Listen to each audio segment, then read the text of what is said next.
Welcome back to the Convo Couch, everyone. Pasta Jardula here. And I'm Fiorella. And Jonny Sue is still banging on those ones and twos. Fam, show everybody your shirt. I think they can see it. It's T-shirt Monday. Check it out. I love Putin. In case you didn't know. Vegan, but we'll eat the rich. Vegan, but we'll eat the rich. Better? Good. Jonny Sue's got a good shirt on, too, as well. He's got his Rokfin shirt on, or his Ray, the Ray token, R-A-E. I love that shirt. I wore that for my day off when we went down, got some sun. It was beautiful for him. The beach, unbelievable. Yeah, you guys went without me. Rude. Well, you got your nails done that day, so it was okay. Yeah. It was a good day. Before we get started, so people are matriculated, we got 100 people over on the YouTubes. We got about Ocho on the Rokfin. Get on over to the Rokfin. Rokfin. Sign up for free. Endorse us for $9.99 a month if you could afford to. That means you'll get our premium content as well as everybody's premium content across the boards. Fam, I got a serious question. And I figured we're always trying to stall till people get in there. Like, share, and subscribe out there, guys. So we'll get some people in it. But I was thinking about the other day because somebody left a conversation with us. They were upset. It was because we talked to the Boogaloo Boys. Somebody wrote to me and said, hey, I don't like the fact you guys talk to the Boogaloo Boys. I love watching you guys are the best on election integrity. I'm glad you're carrying that torch. But guess what, fam? I didn't really have a solid answer completely to give from the group. I know my opinions about why we should talk to other people, and we've been pushing. Let's talk to people on the other side. They are not your enemy. Like I've said before, Raytheon, which you're going to change your name to, will kill more people in one day than the Boogaloo Boys and the Proud Boys will kill in a lifetime. And it's not the fact that I'm saying that they're good and we should go join the Proud Boys or the Boogaloo Boys. I'm just trying to say that our elites pit us against each other so they can run off with all the resources and maintain control. And it's a tactic they've been using for a while, and it continues to work. So I say, recognize that this guy isn't our enemy. This is our enemy over here. Look upstairs. Fam, your thoughts on it? Because, a lot of people have been questioning, well, why did you guys talk to him? What's the whole point? I also think, first of all, I think there's a difference between the Boogaloo Boys and the Proud Boys. Personally, from our experience on the ground, I've seen the aggressiveness and the anti-BLM, anti-any sort of thing, pro-police attitude from the Proud Boys going to these protests. Now, not saying that every single Proud Boy is a white supremacist. Some people believe that. I tend to not paint such a giant brush on people, but I will say that my experiences personally with them have been negative, and so have the experience of other journalists who have been on the ground. Now, separating the Proud Boys from the Boogaloo Boys, what I see in the Boogaloo Boys is a complete difference between what's being said online in circles and what's also being said and experienced on the ground. I tend to believe more what people experience on the ground than what I believe online for obvious reasons, but also because behind a computer screen, people often take stances that they wouldn't take in real life. We have had people from the California Democratic Party who are complete assholes to us online. The moment they see us in person, they literally run away. So I think that there's an element to that as well. Also from Magnus and others I've spoken to, there was an abandoning of a lot of the initial things that some of the Boogaloo Boys believed in. There's a fracturing and a splintering into new different groups. And so even though they'll always carry the stigma of, oh, this is how it happened and that how it happened, and other shows will tell you, we'll bring out somebody that will talk about the history of the Boogaloo Boys and stuff. It's not the complete history when you're not inviting those people in to talk. You have to give these people their chance to say something, especially if we're going to be trusting mainstream media and media that's primarily driven by emotion, meaning like sometimes these people put in their ideology before they put in what actually is happening, from a clear outsider perspective. And you can't do that. If you're going to be a journalist, if you're just going to have an opinion on something, sure. But there's been a lot of that. So I think it's important to get to the bottom of it, which is why I'm still talking to different people. There's a few more people I need to talk to before I release an article on the Boogaloo Boys, because there's so many different angles that people are looking at. But that's how things are. We've been so accustomed to things being extremely black and white because they have thought it out for you. For years, the mainstream media propaganda machine has basically told you what to think. So now we're at an age where we're questioning everything and we have to do the research ourselves. And you can't just rely on mainstream media to do your research. Like when we were growing up, you had to like find an article that was journalistic and had value. And like now all those outlets are no longer like accurate, and they're pretty much propaganda. So it makes it really difficult to also sift through the bullshit like QAnon, which we're going to be talking a little bit with Steve when he comes on. I'm going to ask him about why he got labeled, his channel was labeled as potential Q when he has constantly debunked it on his show. He's ragged on them. Yeah. Like, you people are smoking hopium. They are, You're though. hoping for stuff. But but that is by Sorry. design. It is by design. Yeah. So, yeah. Well, I mean, fam, that's kind of cool. I understand. But listen, we here at the Convo Couch, me, you, and Johnny, we're not only journalists or commentators, we're also producers. So we get to choose the news that we want to present and whatnot. Right. So I think a lot of people were questioning, well, okay, fine, you're getting to the bottom of who the Boogaloo Boys are, but what's your push? What's your mentality? What's your incentive to put this guy on? You know, what are you trying to Well, I'm trying to get to the fucking truth because we don't know the truth right now because you've been fed a certain narrative that things are one way, and my experience on the ground and other people's experience on the ground contradicts that, and so does what they say. So I have to give people a chance to say, hey, I actually agree with you.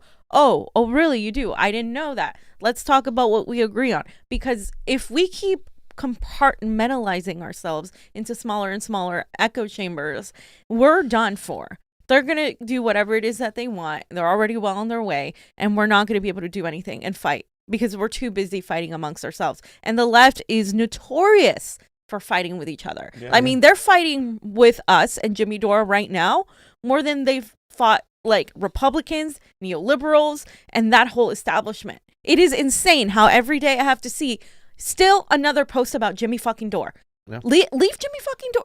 Let him go. Nobody's asking you to like him. Nobody's asking you to unite with white supremacists. Not a single fucking commentator that has been supportive of talking to somebody they disagree with has said, hey, you 100% absolutely need to talk to white supremacists and Nazis. Not a single fucking person has said that. Stop being a fucking hyperbolic child twitwat who's like going out there and saying, oh my God, yeah, they want us to align with white supremacists. Ooh, it's so fash. Like, what even is fash? You just made it up a week ago. Yeah. Like, seriously, I'm so done with it. Every single day, Jimmy Dore did this. The Convo Couch did that. It's like, please continue to talk about us in a way that's completely misrepresenting what we're saying. Yeah, and I think a lot of people said that, we followed it up with the Fred Hampton story, whatnot, a story about, the Black Panthers talking to the KKK. It's just weird because Jimmy did the same story, too. Well, because and then he had Daryl Davis on. Yeah. We're talking to people. We're trying to get Reverend Annie Chambers on. We're trying to get these people on there. Mm-hmm. But, I mean, I think there is a point from where I'm coming from that I'm like,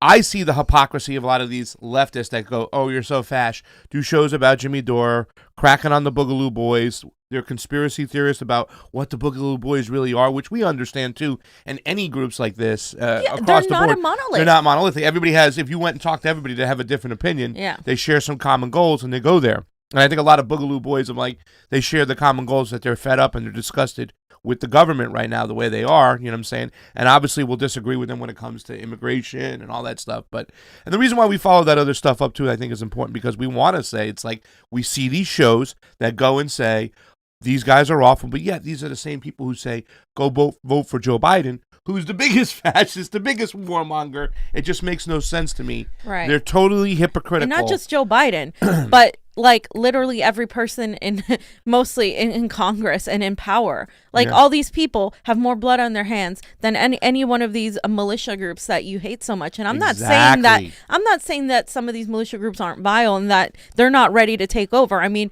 you've watched The Walking Dead or any other show. The point of those shows is to show you that the real and the monster isn't the zombie or the monster. It's the humans under these conditions. So that definitely, when you have a decay of society, the people who are armed and have a certain way of taking over or a certain mentality, yes, those people are going to be dangerous. If we're getting to that point, yes, which is why I'm also for the Second Amendment, because the left, especially if you're going to call yourself an anti-imperialist and stuff, like you're facing the empire. I understand why people feel like they need to arm themselves. Now, I don't want to go down that path. I don't want us to go, shooting everybody. But at the same time, it's becoming we're almost at that point where that's the only way it's going to go, whether it's people revolting against the government or whether it's people having a civil war, which is the way I hope it doesn't go. What they're doing right now, what we're going to get into in a minute, they're blatantly robbing you in your face. They're giving you absolutely nothing, and they're lying to you because they know they can get away with it because they have. And in any other fucking country in the world, people would be in the streets right now. They would have absolutely tarred and feathered the vast majority of these politicians. They would have shamed them. They would have taken them to The Hague. I'm telling you, because it's happened before in other countries, and we have invaded and couped countries and removed leaders for much less than this. In fact, for doing what we should be doing right now. Yeah. That is something to keep in mind. They would have been tarred and feathered in Iceland when they jailed their bankers.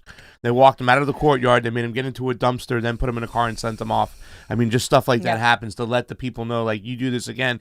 In China, people talk about China.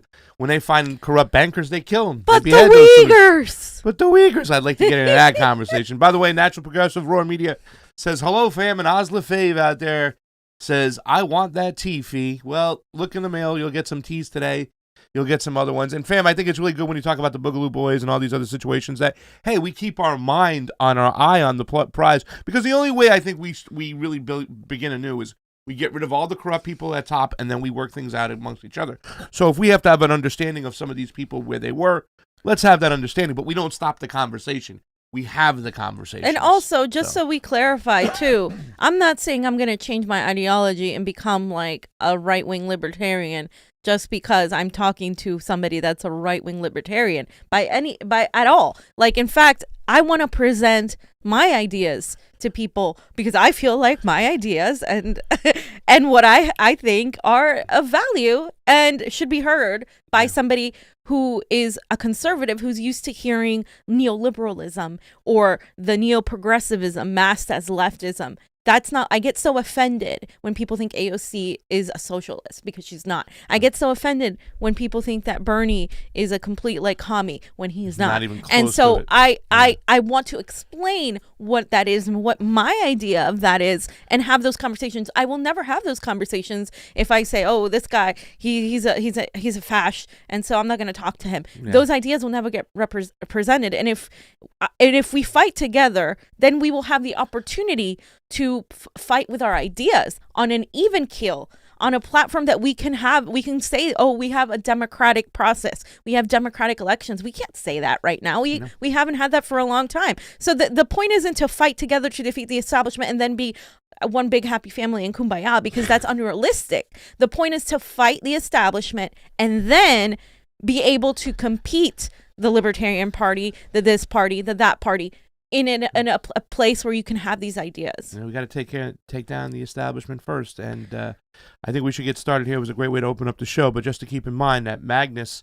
was kind of like speaking out for the gentleman who got, who went after him on the Jimmy Dore show from the Socialist, whatever he was. Yeah, they got the platform. Well, they went out after me too a few weeks ago too. They got the platform, right? Or something. And what was Magnus saying? They shouldn't be taken down. Even the guys who've been spreading lies about me should have a platform. They have a right there. And that's an area where, and that guy was saying, plain and simple, this is a thing when the president got taken down, it should be okay. No, you're opening up a can of shitworms when you talk about the censorship. Exactly. Super Ray, wow.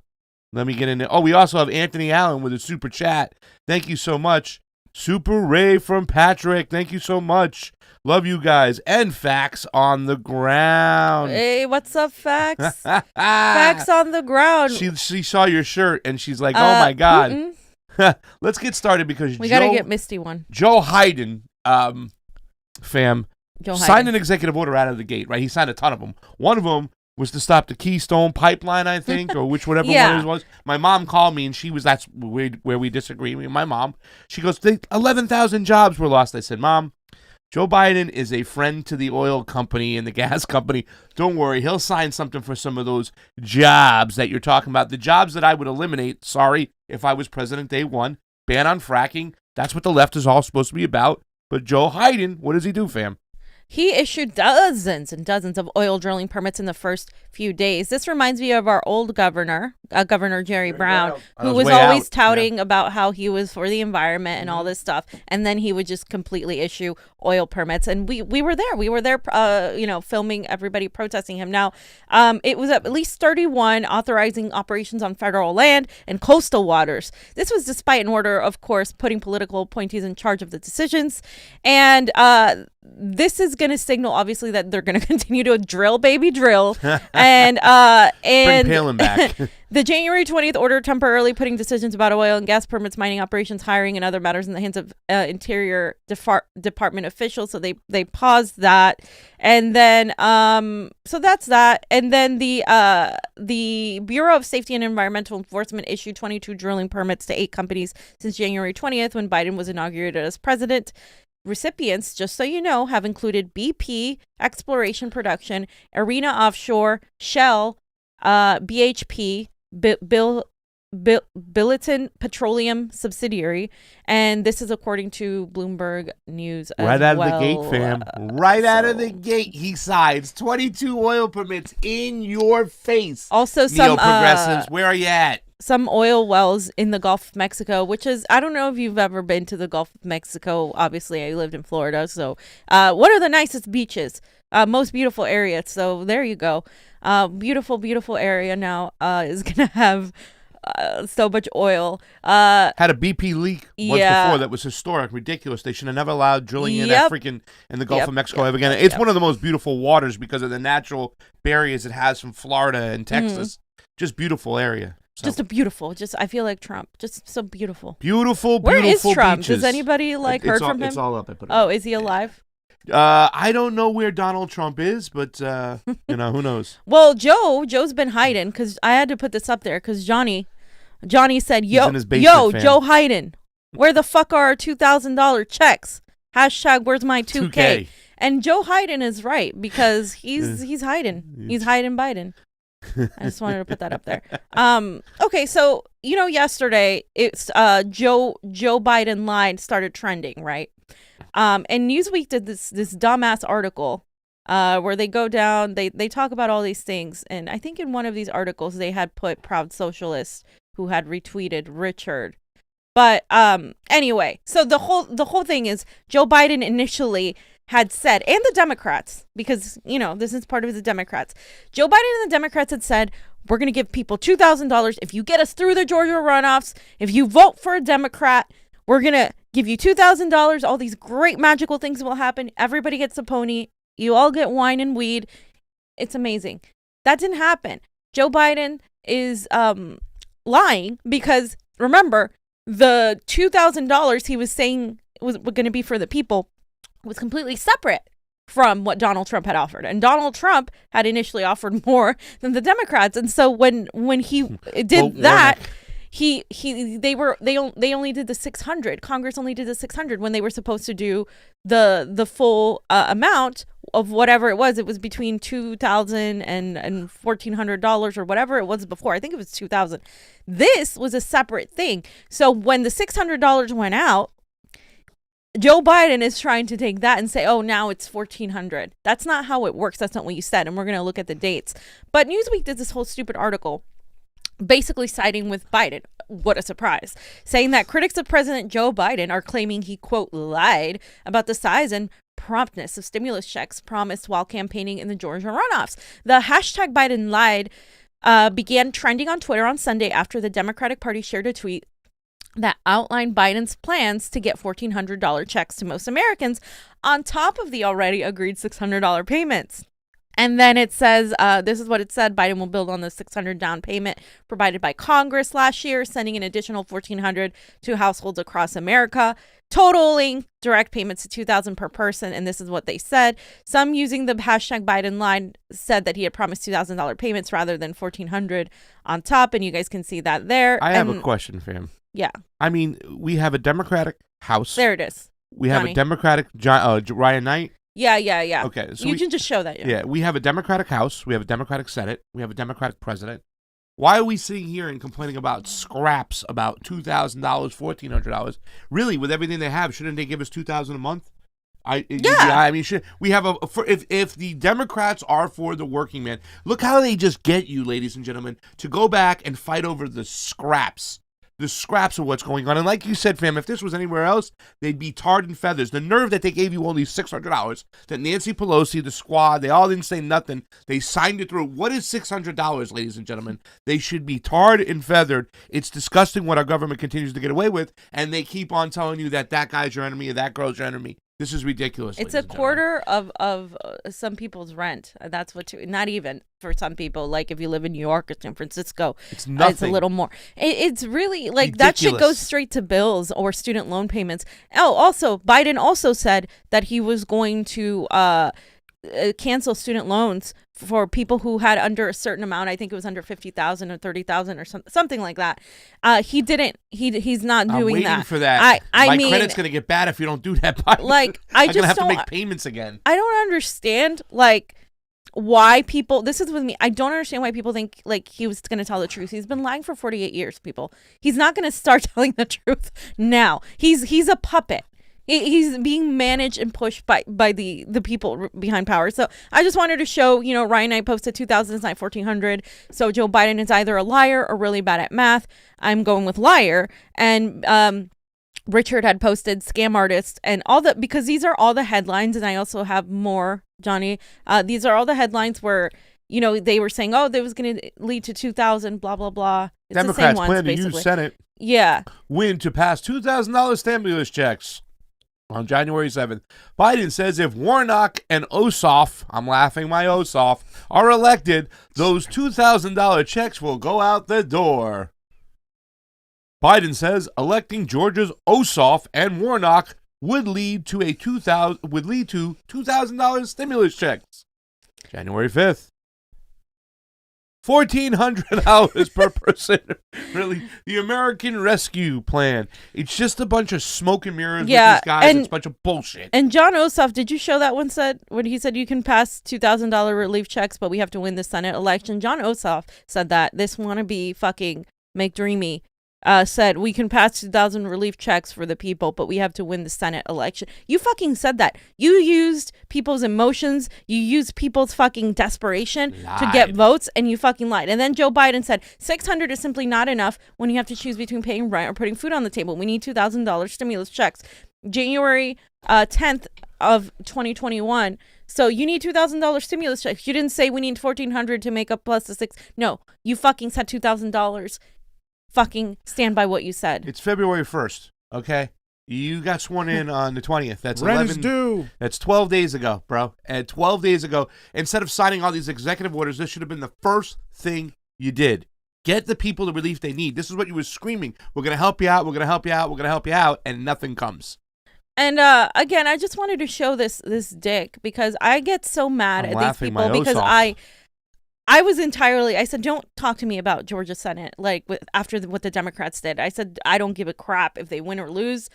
And this is over there. They literally said that. This was filmed after the $600 went out. It's the little video. And if I'm not mistaken, they clearly both say $2,000 checks. This was filmed after the $600 were out. You have to look at the dates. This is important. We will be able to pass $2,000 stimulus checks for the people next week when we win these races in Georgia and get economic relief directly into the bank accounts of the American people who are suffering right now. By electing John and the Reverend, you can make an immediate difference in your own lives, the lives of the people all across this country, because their election will put an end to the block in Washington on that $2,000 stimulus check. That money that will go out the door immediately. Tell people who are in real trouble. We will be able to pass immediately. I'm waiting. Like, these did I miss it? Immediately. No, these guys are disgusting. As soon as we there was went. Nobody in that crowd, by the way. I heard like 4 people. Where the hell? Like, I'm sorry, both you really of them. This asshole got elected still. Immediately. It was just stuffed animals. Like they did in the Korean baseball game. Yeah. They filled the whole stadium with stuffed animals. Well, I'd rather have teddy it bears made- than Democratic establishment elites. It made Joe happy. He gave the best speech he ever gave. He saw all those little I used stuffed to do that when I animals was 5 to talk to my little animals. I would line them up and they would all love me because they couldn't talk back to me. Aw. So So we played that video right here, yeah, right? Let so me get to the next one. for guys, you. like seriously, like you should be like we should be out there protesting, all of us, like in a general strike. Like you fucking lied. It's not no, you fucking lied to the American people's faces, and you're trying to brush it off like no, this by Trump. Look at these Trump supporters now. It's no longer Trump. Now it's the Trump supporters. Oh, now it's the congresswoman who believed in QAnon. Now you have to have a boogeyman. They have to find somebody to distract you with. Now it's that woman, whatever her name is. Mrs. Green, Yeah, something out of Green. MG, whatever her name is. Marjorie something. Marie Green. Marjorie Green. Marjorie. That's Marjorie. Marjorie. She has a Marjorie. old person name. Marjorie is an old person. Well, you know what, fam? In stimulus packages in other countries, UK gives 80% of its workers' salary. Yep. Wow. Denmark gives 75% of the salary. Netherlands, 90% of the salary. Canada, $2,000 per month. Australia, $1,000 per month. Meanwhile, the richest country on earth weasels its way out of making a one-time $2,000 payment. Yeah. And it is weaseling its way out. It is because we got Weasel words. $1,200 plus $600. That's $1,800 in one fucking year. And now you're though he's already going to negotiate with Republicans to reduce it, and not till March or April. Are you fucking like guys? If you allow this to happen, what you allow will continue. This is abuse. It is an abusive person pushing your buttons because you take it and you take it and you take it. Because Don't they can. fucking take it. Yeah. Don't take it They anymore. they take it. You know what I'm saying? They take it. And it's really, you know what I'm saying? Like I said, the biggest rally we saw was that Trump rally, you know what I'm saying, that we were at. We were saying to ourselves, where's our numbers for when we want to get in the streets for this stuff? Where's the left at? They need to get with it, ladies and gentlemen. By the way, fam, I think that you misunderstood Joe. He's my friend. He said that we'll get $2,000 total on top of the $600 we got. That was way better than the Steve. Hey, don't bring that in there. Bernie Sanders, Johnny, please. This is by best D-Socialist, Best of Or posted this. By Case Study QB. So Bernie's over You've here. got to get checks of $1,400 on top of the $600 that we already allocated out to every working class family in this country and to their kids as well. People are struggling to put food on the. We've got to get. Okay, so Bernie is running interference here for Joe Biden. And, you know, it's really sad because Bernie should be saying, hey, you know what? We initially said $2,000 if we won and $2,000 if Joe Biden won. And guess what?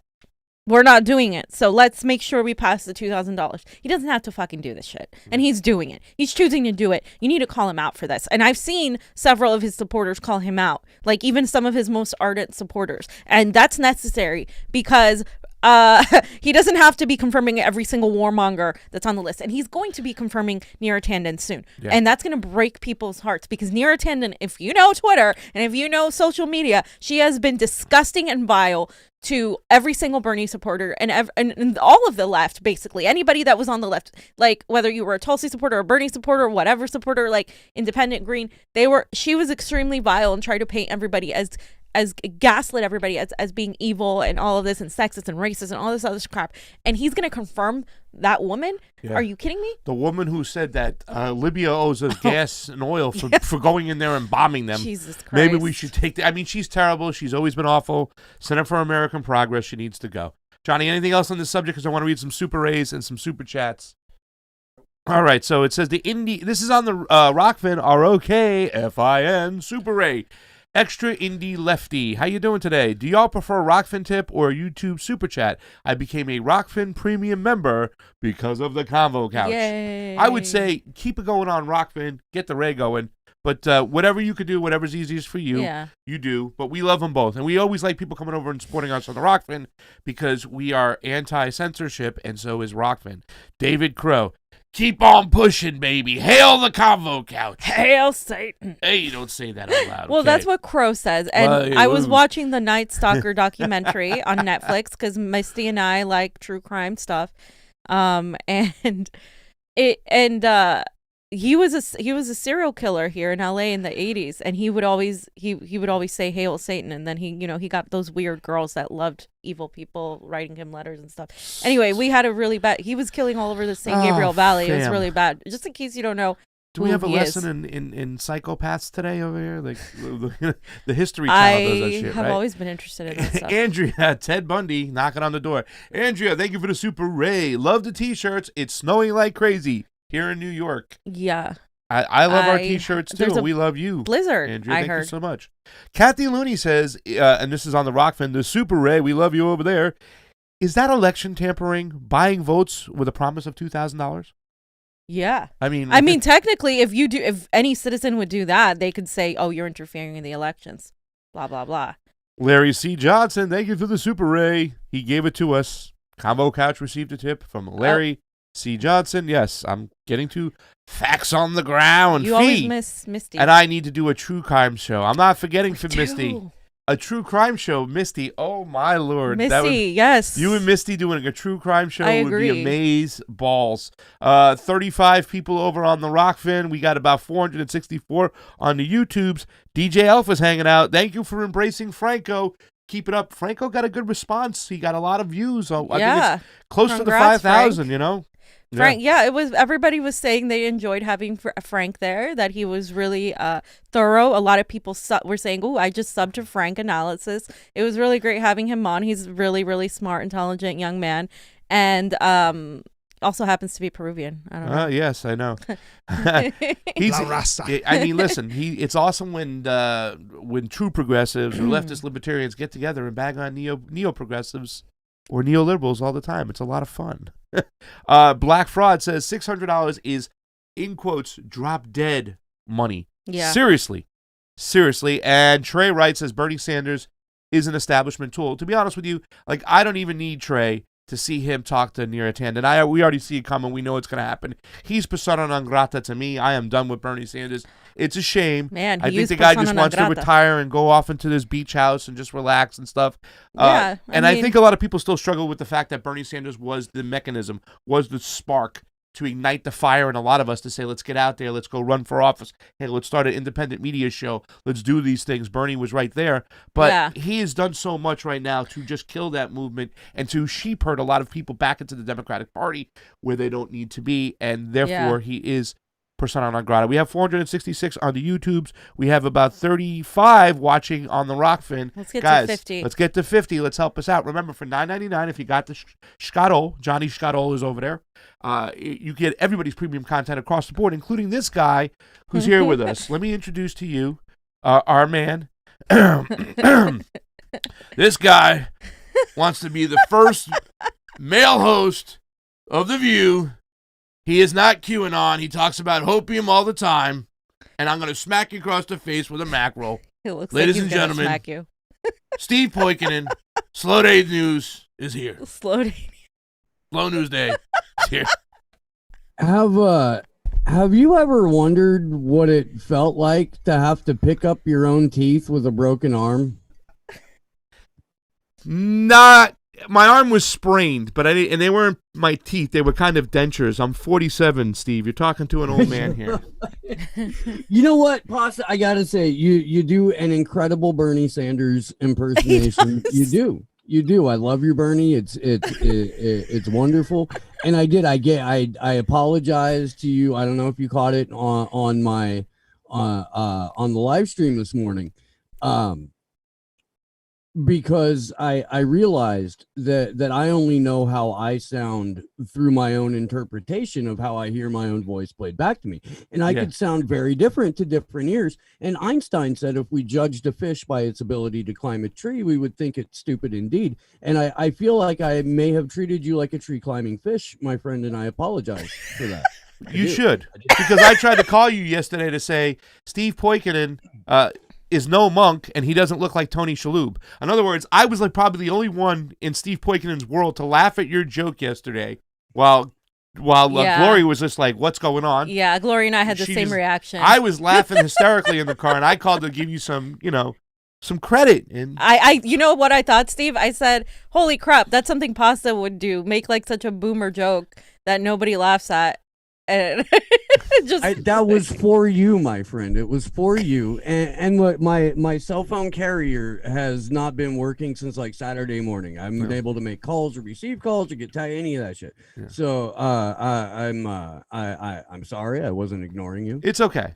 And can I say this much? Like, the imitation about you is not so much the voice. And yeah, you're hearing your own voice through your own head echoing, right? So it sounds different. But it's not the voice I'm really trying to hit.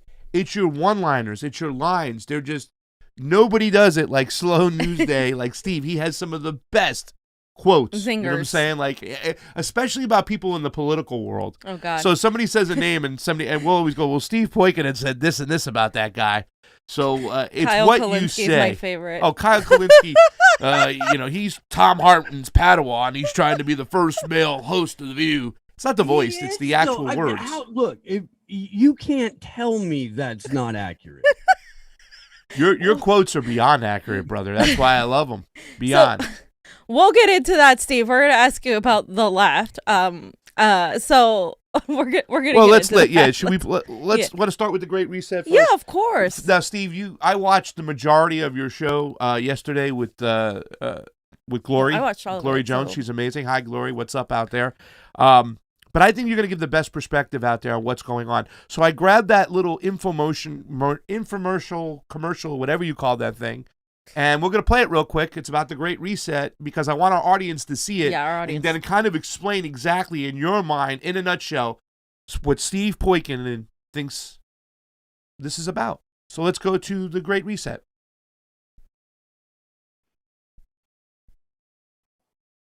The pandemic has radically changed the world as we know it, and the actions we take today as we work to recover will define our generation. Now is the time to think what history would say about this crisis. 2020 has been challenging on a lot of levels, as economic, environmental, and societal frailties have been laid bare. But it's also proved that when we need to, we can act rapidly and restructure our lives. The recovery from the pandemic is an opportunity. We can see rays of hope in the form of a vaccine, but there is no vaccine for the planet. Nature needs a bailout. You don't want to go back to the status quo that you had before simply because it was the status quo that got us here. With everything falling apart, we can reshape the world in ways we couldn't before. Ways that better address so many of the challenges we face. And that's why so many are calling for a great reset. A great reset? That sounds more like buzzword bingo masking some nefarious plan for world domination. Hands up, this kind of slogan hasn't gone down well. But all we really want to say is that we all have an opportunity to build a better world. And it's not surprising that people who've been disenfranchised by a broken system and pushed even further by the pandemic will suspect global leaders of conspiracy. But the world's not that simple. Every one of us has differing priorities, values, and ideas. That's part of why solutions are so hard to come by, and why we all need to be involved in the decision-making. Because whether it's politicians, CEOs, academics, activists, or you, we're all about getting people together, even those you may not like, to sit down at the table and develop solutions that work for all of us. But we need enormous trust between the private sector and the public sector for this to actually work. That trust is hard to come by. It's time for people to work together, listen to each other, and build this trust so we can move towards a better world. And we really need one. Because while the pandemic affects us all, it's clear it affects some more than others. The first people who are hit are the people at the front, those who are vulnerable. It is those on the front line who take it first, and that is simply unacceptable. See, at the start of 2020, 1% of the world's population owned 44% of the wealth. And since the start of the pandemic, billionaires have increased theirs by more than 25%, whilst 150 million people fell back into extreme poverty. And with climate change set to dwarf the damage caused by the pandemic, the message from 2020 should be abundantly clear. Capitalism, as we know it, is dead. This obsession that we have had with maximizing profits for shareholders alone has led to incredible inequality and a planetary emergency. But no one can do this alone, and top-down approaches won't get us anywhere. Because everything we've learned in our work has shown us that diverse voices lead to better results. And it's for these reasons that the forum talks about something called stakeholder capitalism, which would shift businesses away from just profit. Because if we want to change where the focus of our recovery will go, then we need a new dashboard for the new economy. And that needs to encompass people, planet, prosperity, and institutions. Giving people a real stake in the economy and putting well-being before growth. And that's all about getting the right people in the right place at the right time. We must rebuild our relationship with nature for the survival of the peoples and our planet. We have a window of time which is closing, and we need everybody who cares to get together and find solutions now. It's the people who have great ideas and who share them with others. They're the ones who are shaping the future. So if you want to be a part of the change, then tune in, turn on, and get involved. Follow the Davos Agenda, right here, online, on YouTube.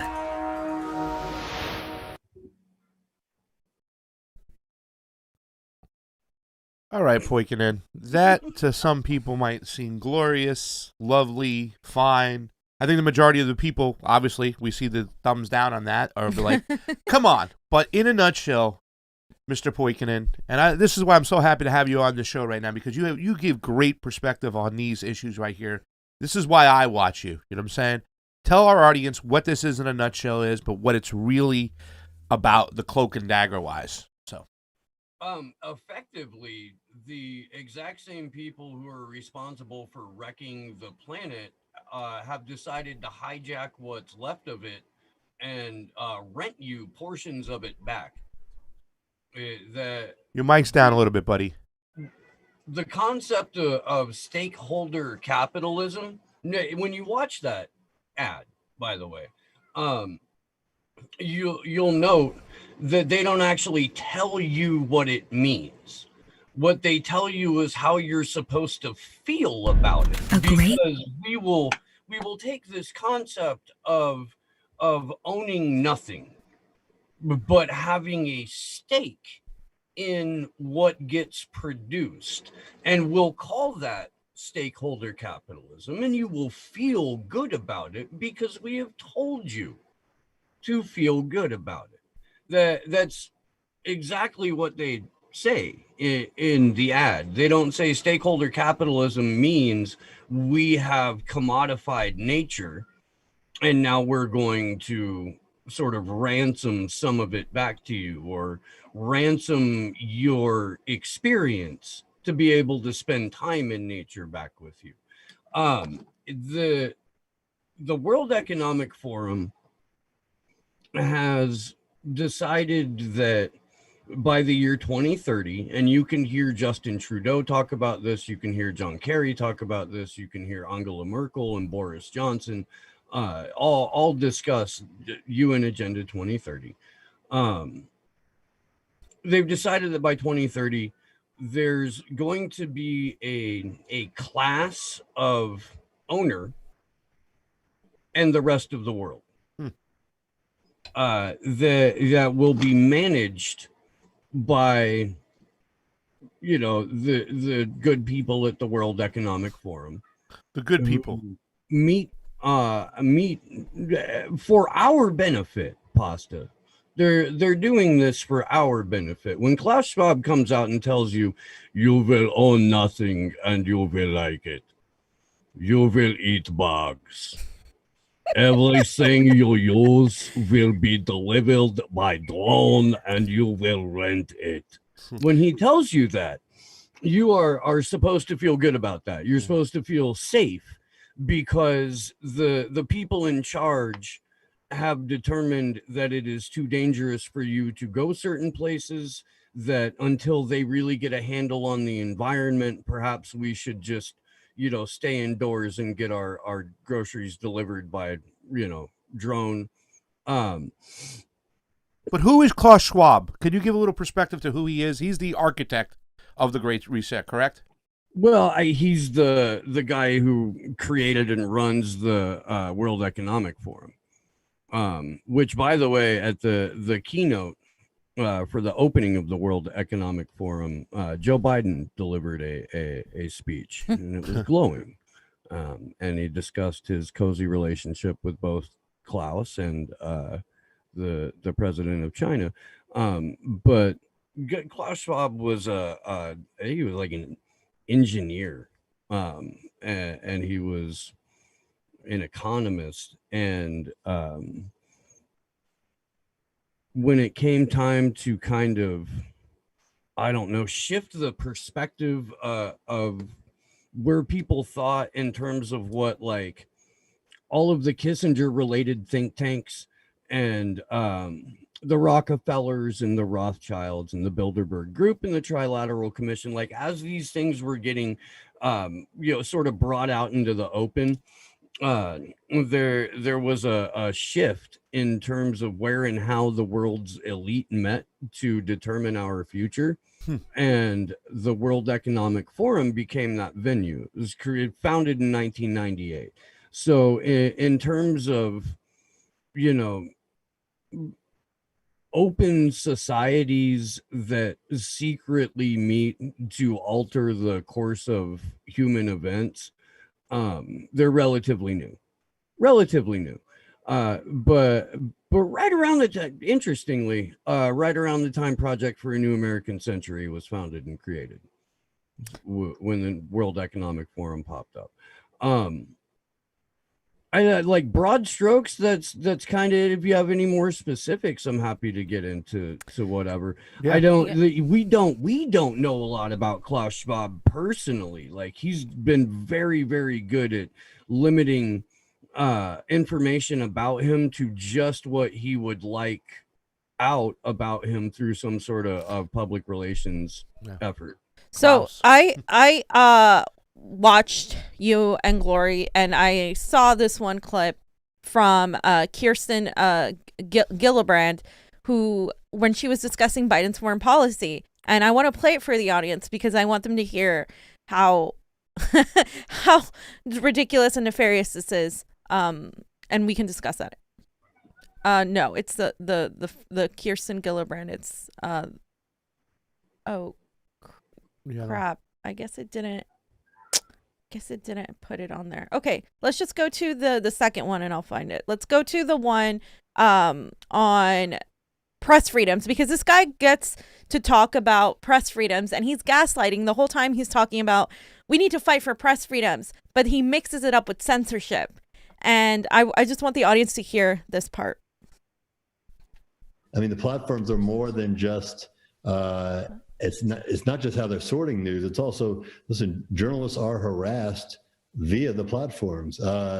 What you saw in America a couple weeks ago, with the insurrection on Capitol Hill, was a manifestation of what happens when there is no filter. And again, a lot of that is good. The danger, of course, Adrian, is that we have to be very careful about filtering news. I mean, we all, everybody here believes in an unfettered free press, but when misinformation comes through these platforms unfettered, it leads to very dangerous things.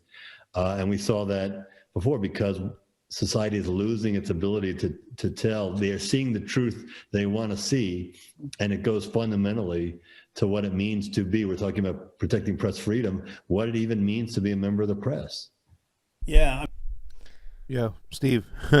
So you're gonna put that in there? I was gonna say. Yeah.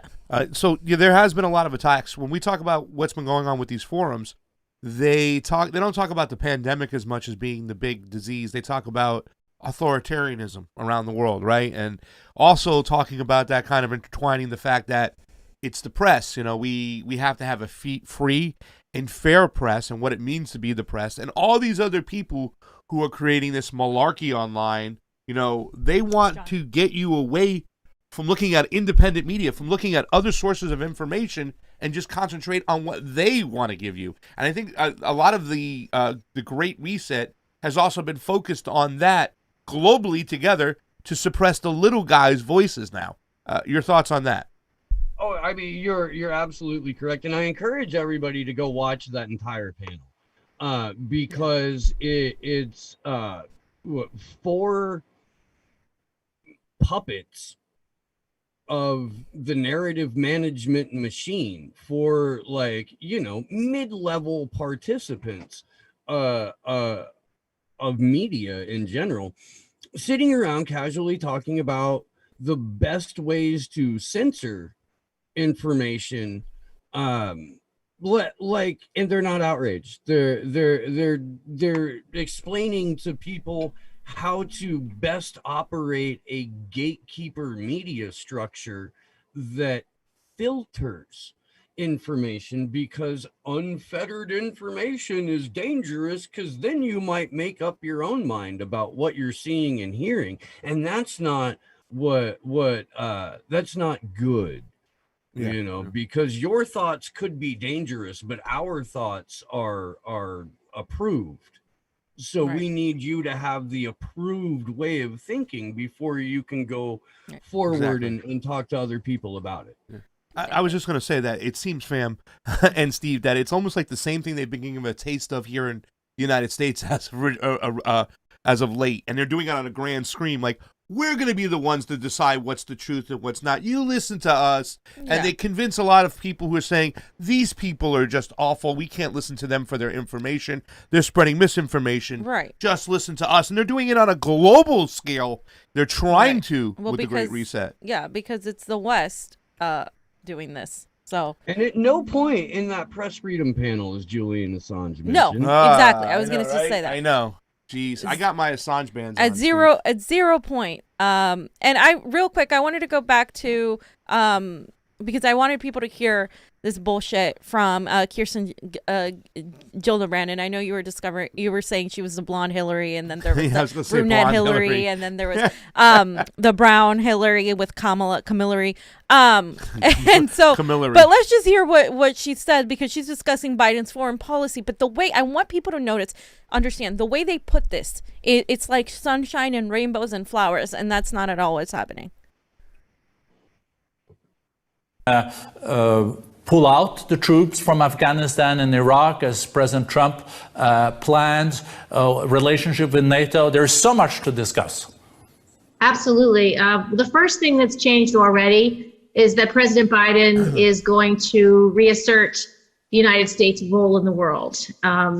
I was at the Westlessness Conference, the Berlin Security Agreement Conference, and I can tell you that there was a lot of concern that America had stopped leading in the world, and that Europe and the EU and the rest, the Munich conference, Europe and the rest of the world would ignore the United States' views on certain things. And that's something that Vice President Biden, when he ran for president and now as the president, is going to do. He's not only reasserted himself on global climate change with the Paris Accords, he will re-engage with the Iran nuclear deal, engage all of our allies. He will make sure that our allies know we will stand ready with them on national security.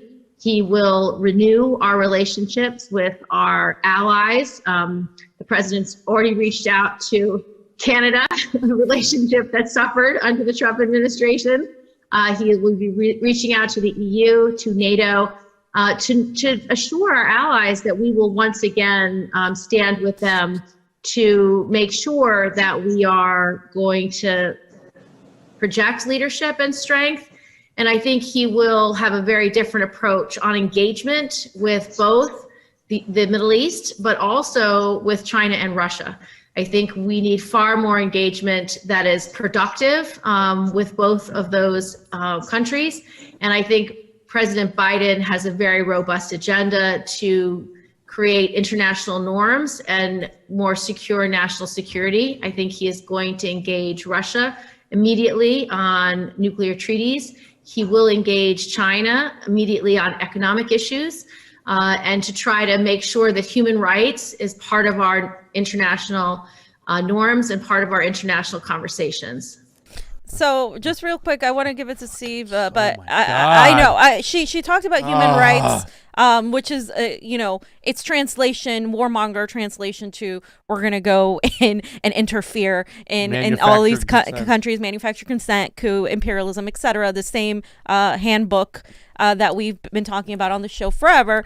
She also talks about the strengthening our presence and our allyship with our allies, and then mentions China and Russia as he's going to engage in these sort of interactions, which we know stands for like direct attacks, because we never engage with Iran, Russia, or China. And later on, they mention Venezuela, and they talk about how Venezuela is bad. All these other things that I encourage everybody to watch this entire thing at Davos, because it's scary when you know what's going on. To somebody that hasn't looked at this and is looking at it, they're like, oh, okay, like this sounds good. But like it's actually nefarious. Steve, I want to get your thoughts on what she said regarding foreign policy.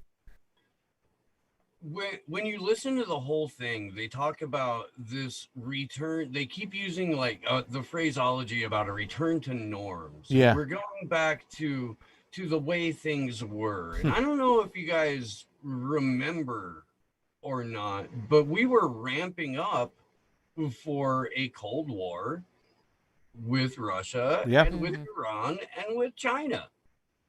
And now here we are. Like they mentioned the TPP throughout. And on that panel with Hillary Barbie, there's a Republican from Illinois named, I think, Andy Kinzinger, and he's like one of the like anti-Trump, voted to impeach Trump, pro-TPP Republicans.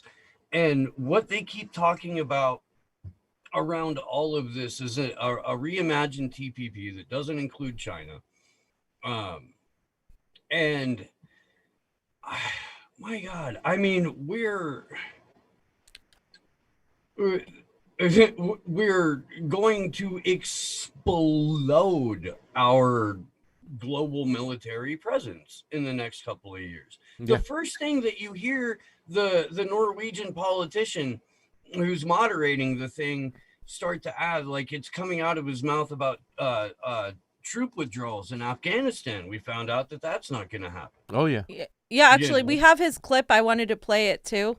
We'll play it right here for you. Yeah, so because the Republican, he's talking about coming together, how there's so many things we can agree on, Democrats and Republicans, but I want you guys to know this is an establishment Republican, and you're gonna notice that right away at 13 minutes and 36 seconds. Yeah, it's going to blow your audience away. I think there's a lot that we can work together on, and quite honestly, I do think maybe we've forgotten a little bit and kind of last few years, but there is a lot Republicans and Democrats agree on overseas. First off, there are 3 Democrats, and I like them all, so that's going to make headlines too.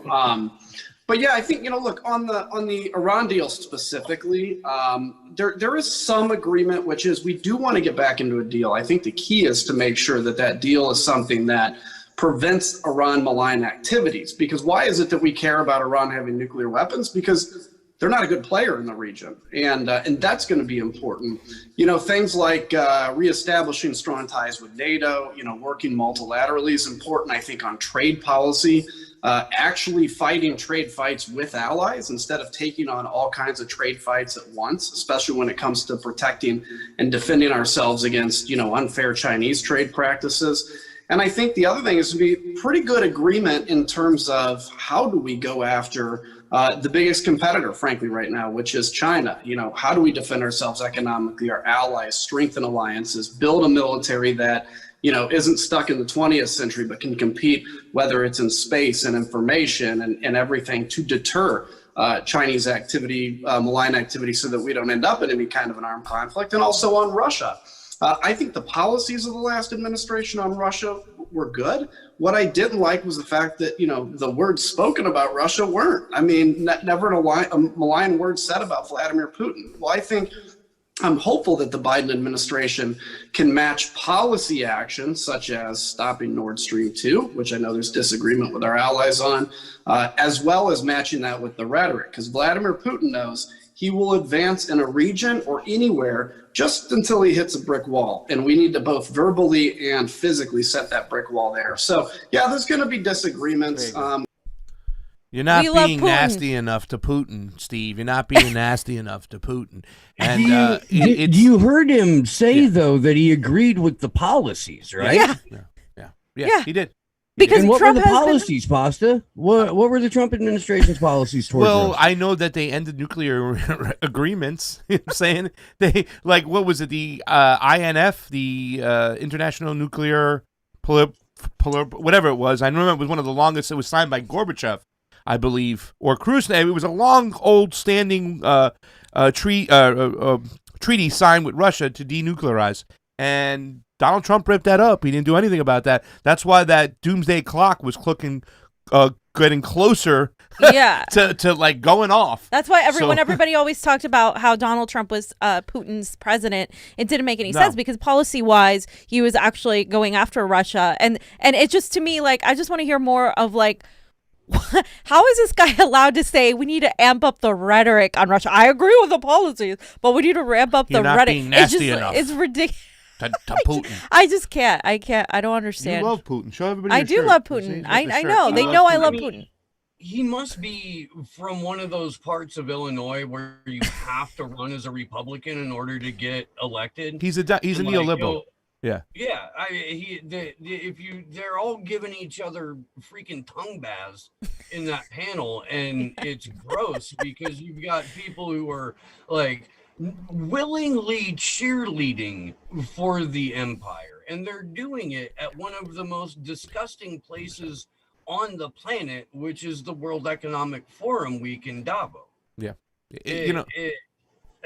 That's what I mean. People need to understand that we've got basically every leader in the West who's elected and in charge of their country. Yes, I'm putting elected. Go like that for elected too. Tina. Go like this for elected too. Elected. Steve, you're out of control. He's always out of control. We haven't even got to the bit where I'm queuing on yet, right? No, not yet. We'll get to that second. Okay, but at any rate, they have all in the last 2 years incorporated World Economic Forum talking points as part of their campaign messaging or sloganeering. And that needs to raise a forest of red flags for anyone monitoring geopolitics. And the fact that this is considered to be a don't touch topic alone, that in and of itself should have everyone in independent media going, we need to talk about this. Holy crap, did you see that we're not allowed to talk about it? We better be talking about it. I wonder what this is about. Let's look into it. And it's us. And it's Burmis, and it's Whitney, and it's Ryan, Corbett. But, like, that's about it. Yeah. And that is disturbing. Yeah. Well, Convo fam. And audience. Well, help us out. Let's get us even more disturbed right now, because a lot of us have invested in some time and some money and some assets into crypto. You know, we're obviously we promote the Rokfin platform all the time. They pay their content creators with Ray, which is the cryptocurrency of the Ethereum network, which is the second biggest cryptocurrency.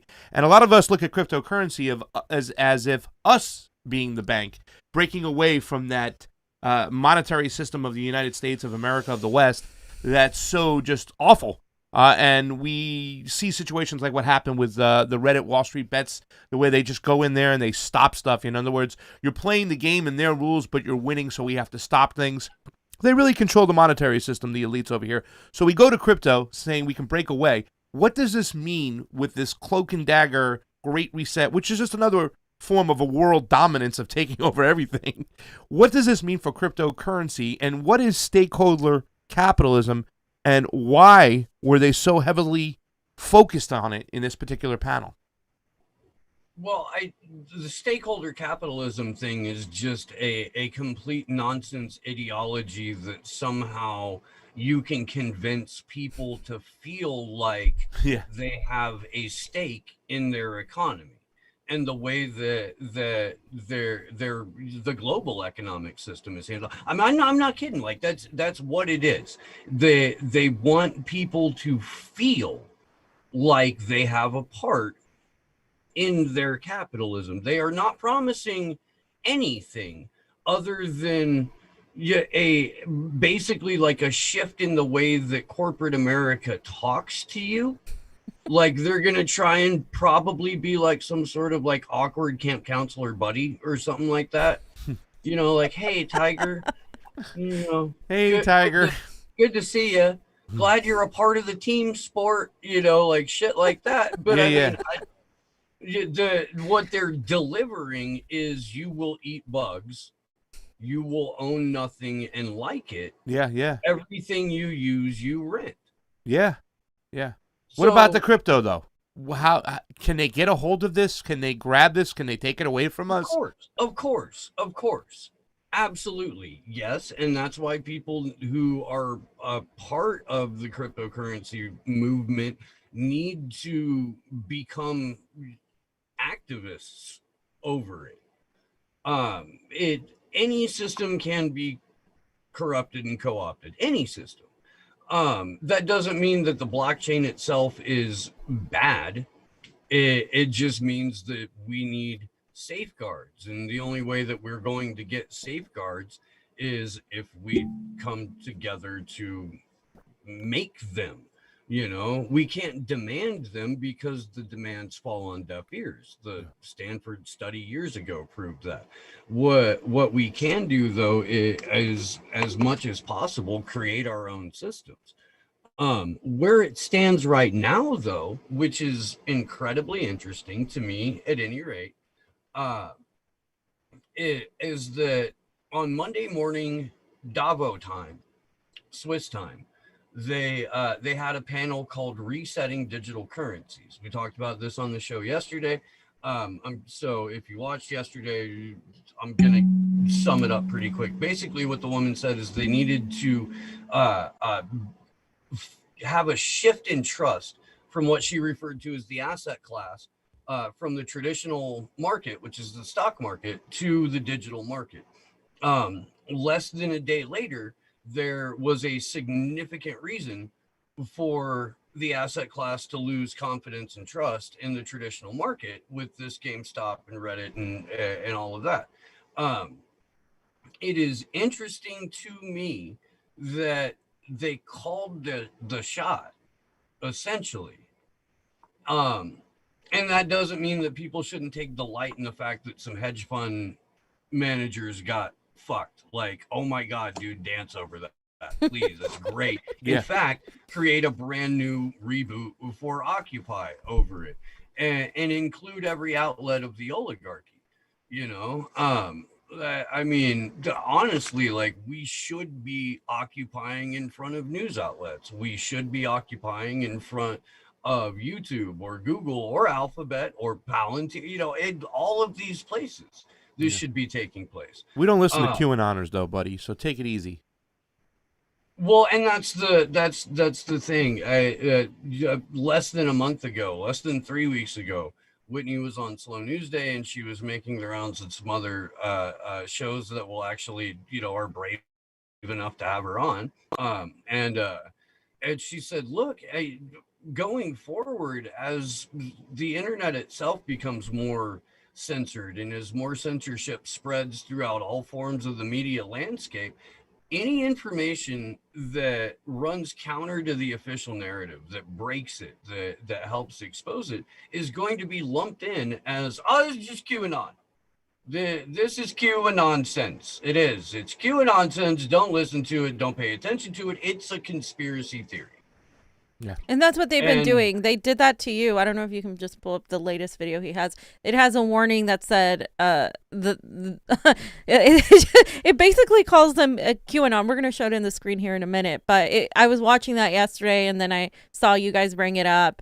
And it's ridiculous because you've been a debunker of QAnon. You've constantly made fun of them. For people who don't know that,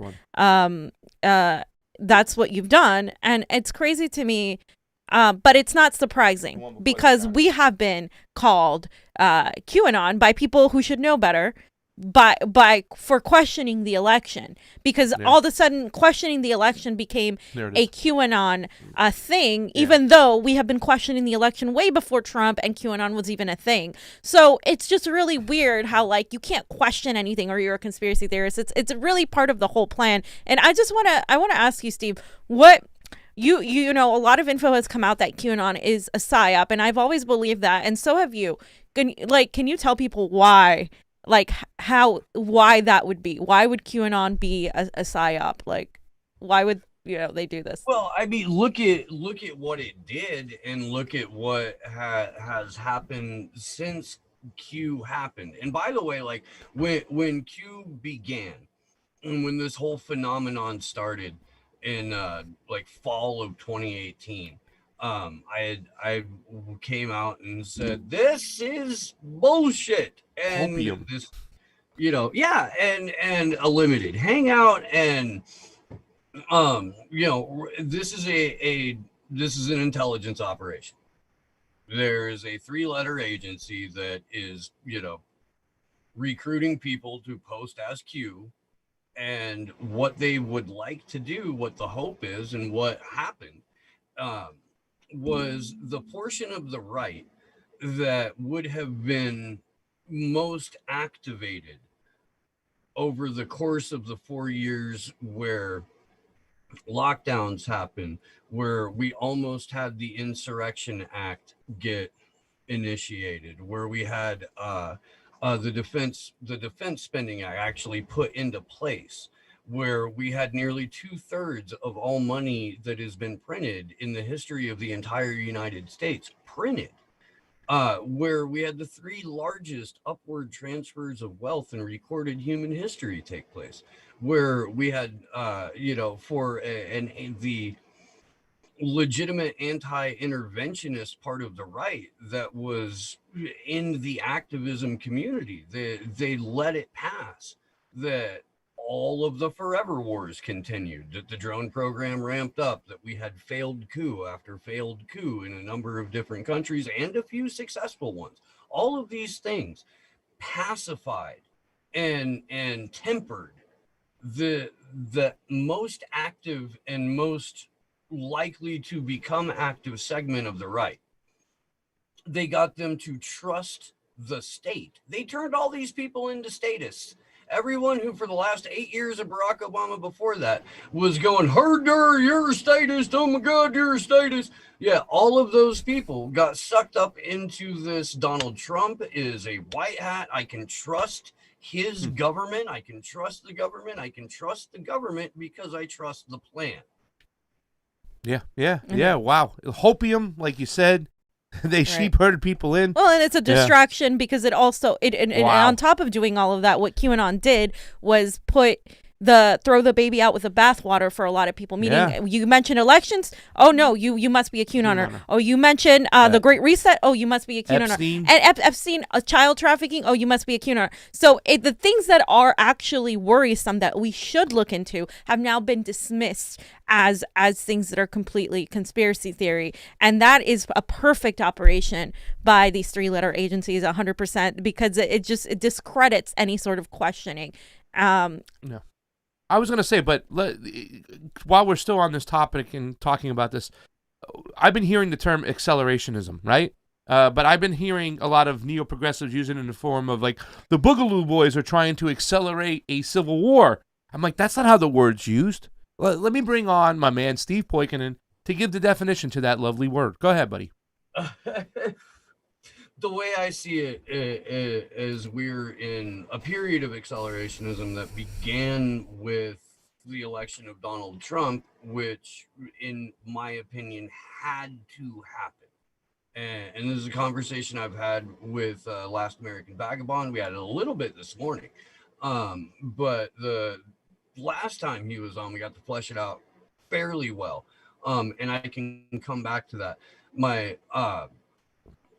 The overall larger point to a period of accelerationism being we are now headed full steam to achieve, UN Agenda 2030, this complete, owner class versus the rest of the entire world population that can't really do much about it because they're locked into smart cities and can't go anywhere without their vaccine passport. And this is all, this is from the paper on it. This is not me making this up. Please go read that stuff, by the way. It's share in my horror. We will. But we are now going to see the rollout of things like, if you look at the amount of wealth that was just created, we're going to see a backlash from that. The economy has been propped up on really just termite-ridden stilts for far too long now, and I think you guys would agree with that. We've had a false economy for a number of years now. Those chickens are going to come home to roost. And right, the goal of all of it being this complete, as Jason Burmis puts it, track, trace, database system where our every move has been mapped, cataloged, surveilled, broken down, where we have our digital dollar, where we have our UBI that's attached to our social credit score, where we're only allowed to go certain places if we have taken certain things and put them into our bodies. Like that is what we're accelerating towards. Exactly. And that's what we should all be joining together to resist, regardless of who we voted for once or twice or for forever. Yeah. Thank you for clearing that up, because I think a lot of people neo-progressives try to take that word and try to always, whatever word it is, whataboutism, they use it for their own need. You know what I'm saying? So they did the same thing. Yeah. So speaking of that, Steve, just to wrap up this segment, because we hear you on your show, Unfiltered, talking about how the progressives and the boutique left is what some of us call them. You said that they've taken off their training wheels. And in reference to everything that's been going on and where we are now, what do you mean by that? And what is the point of these people and the squad? So the training wheels thing is that I have called progressives neoliberals with training wheels for a number of years. And you see it borne out. You do. If you look at what has happened to the squad from their original marketing, which was, the lone progressive voice in the wilderness here to take on the establishment and wrestle away the power that Nancy Pelosi and Chuck Schumer have. And now they have 100% come out as and shown themselves to be standard politicians in the Democratic Party who are going to toe the line for imperialism every fucking always, who are going to support the party leadership if they want to keep their fucking jobs.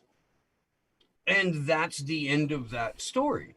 And we've seen the same sort of journey and exposure in a lot of the progressive media, who are all talking the exact same talk as their pet progressive politician, who is spouting 100% mainstream narratives and intelligence agency talking points. And you've got these, oh God, dude, I just bad. I mean, lazy, bad pundits who have fucking, the closest they've ever been to an actual protest was watching it from your live stream. Steve, do you think that post-partisan unity is the only way humanity has a chance? I mean, let's be honest over here. If we keep going down this path of following these progressives who said they were like anti-establishment on the fight these leaders, and yet they just joined them. I mean, is this the only way we have a chance for humanity to survive? Sorry. So I have always always said on my show and anywhere else that I can that I really think that the only way for humanity to not just survive, but survive sustainably and prosper is for some sort of collective ascension. Like, and what that looks like, I'm happy to sit down and explain to anyone with the right amount of psilocybin. Yeah. I'll conduct a seminar. Like sounds great. Do it on the low. No, I'm just kidding. At any rate, on Rokfin. But yeah, I mean, what that means is a recognition that the systems that we've been trying throughout humanity have largely failed us. That our isms have failed us. That what we need is a completely different way of structuring the universe, or at least the part of it that we inhabit. And where that starts is by recognizing that there are several things that we have been led to believe that do not hold up to their marketing, and we would like them to do that. Specifically, the first freedoms that we, all agreed that we had, that were inalienable, that were not voted on, that were not decided upon by our betters to only apply to a few people, but our first freedoms are post-partisan. They don't have a political ideology. They're not red team, they're not blue team, they're not green team, they're not yellow team. They're not. They are without partisanship. And until we can unite to secure those things, we don't get to have a conversation about red team, blue team, fucking purple team. We don't, because we don't have the things that we have previously guaranteed ourselves. Yeah. Exactly. So until we make good on that guarantee on these post-partisan things, we have to put aside political ideology. We can have that conversation. We can hash out partisan issues and policy points after we secure these first freedoms. I'm happy to do that. Yeah, I am. By but the until way, then, you're intellectually masturbating. Steve. And look, man, some of y'all should not. But Trotsky said, because you're embarrassing yourself. They are. Because we can all see what you're working with. Yeah. And it's embarrassing. I think the gig is up. Yeah, I think the light has been shined, bro. And you were saying something about Trotsky. I was just making fun of them. Like, but Trotsky, like they try to frame. They obviously haven't read anything because Walsh is over there trying to argue with Marxism that Joe Biden is who you should vote for, and it's just to make this shit up to intellectualize themselves as superior, and that is partly why they were so angry that somebody like Jimmy Dore, who is like not that, was even masking all these people off, and even like just in general, just the fact that we were just talking about this before you came on. We were saying like, I'm not saying I'm going to change my ideology because I'm uniting with somebody who's a libertarian, but after we defeat what we need to defeat, then we can have an even platform to actually discuss this exchange of ideas, because right now we don't have that, and so people need to understand that. Yeah, I say we listen to the wise words of Andrew Zygmunt Floyd.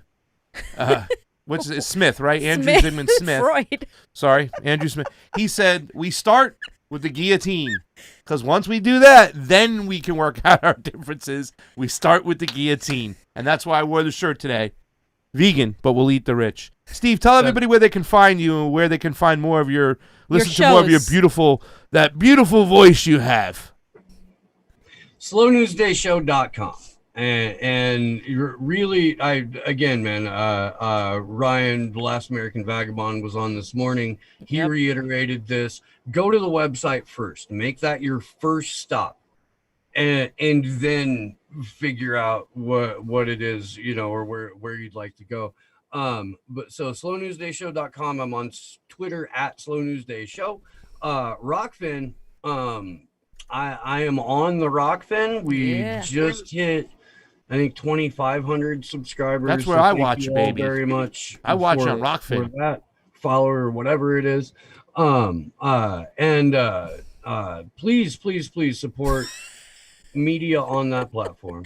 Don't ever let me talk about Sam Cedar again. We live in a cartoon. You're missing the fucking. We live in a fucking cartoon.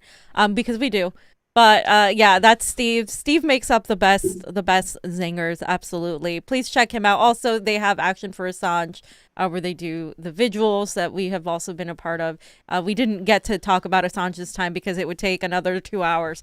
But we'll have him back on again. Yeah, we'll have him back on. Thank you, Steve, so much. We love you, brother. We really do. Really Keep love rocking and in the free appreciate you. world. Get your Assange bracelets out, baby. Plus, I'm gonna replace you with Steve.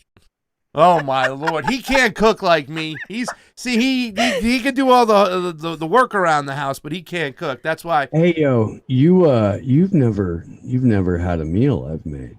Oh shit! What are you gonna cook me elk that you killed with your buck Jesus knife? Christ. Please, somebody. I mean, I do cook I do some fantastic things with elk. I make this like homemade biscuits and gravy, right? With That's the elk Steve Poikinen from Slow Days News. Don't start with your biscuits and gravy with elk, pal. You know you're talking to a vegan here.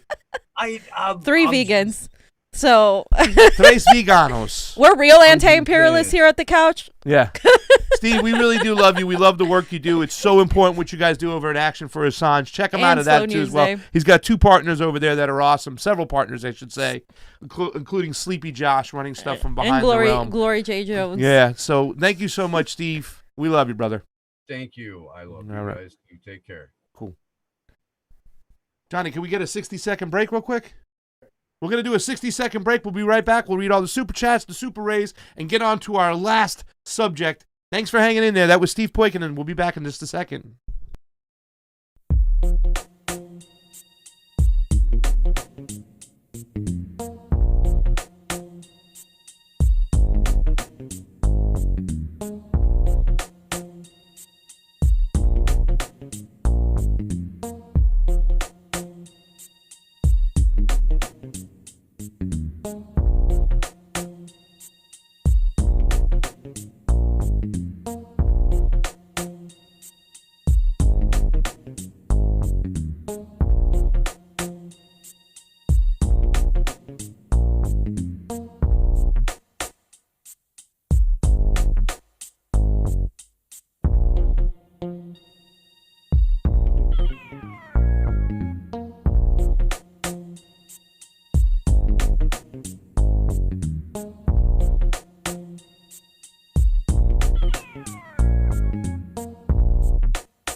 Welcome back to the Convo Couch, everyone. Pasta Jardula here.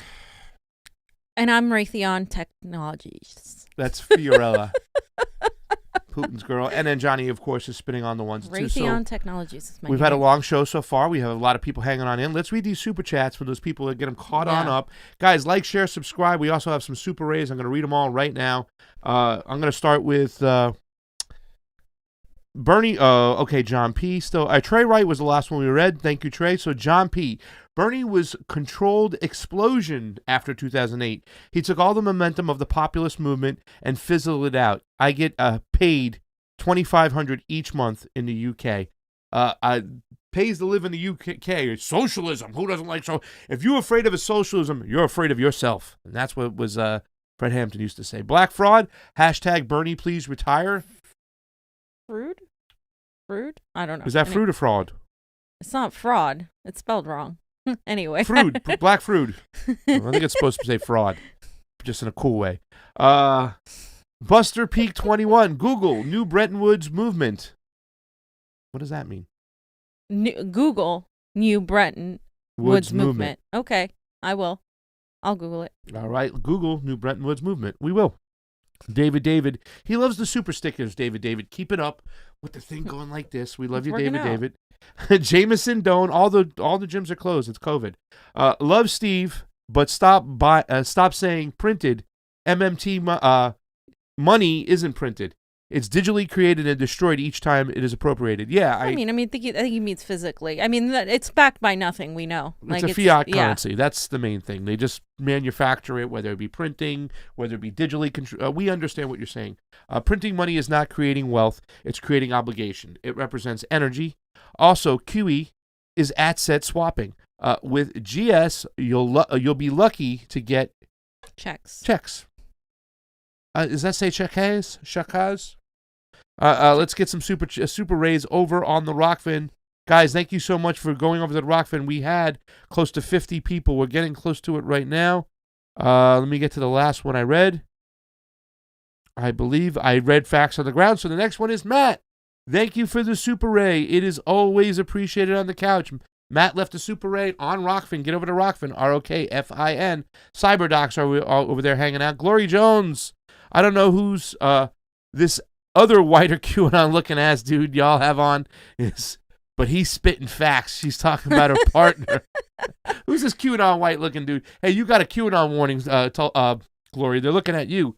There's a school of romantic Satanism that goes back to the 19th century. Romantic poets like Shelby and Byron that had nothing to do with evil, but rather as a symbol of rebellion against the tyranny, since the church was always embedded with the state and ruling class. By the way, my last name is pronounced Demon. Thank you. I just see the archaic Latin. I just used the archaic Latin spelling. Sorry. That's cultist demon, not Damon. I was saying Damon the whole time. Here he is, Muhammad Afzal. Where you been, Muhammad? Muhammad's in the house. We love Muhammad. Always leaving us super rays on Rokfin. We do appreciate 47 watching over there. Let's get 3 more. We're over 400 on the YouTubes. Let's get to the next subject because I'm kind of excited about this subject. I don't know why I'm excited, fam, because we don't see the numbers like we should. Mm-hmm. We never see the numbers in any of our movements that we should. But we've had an Occupy Wall Street trying to get rebooted of sorts. Gavin Mario Wax of the New York Young Republicans rebooted the Occupy Wall Street movement. He took the Occupy Wall Street, and after this Reddit scam with Wall Street Bets and Robinhood, they got out there in New York near Wall Street. So check it out. This is Gavin. What do they want? They want us to bail them out? They want Janet Yellen to make phone calls for them? Yeah. They want to shut down trading? Are you kidding me?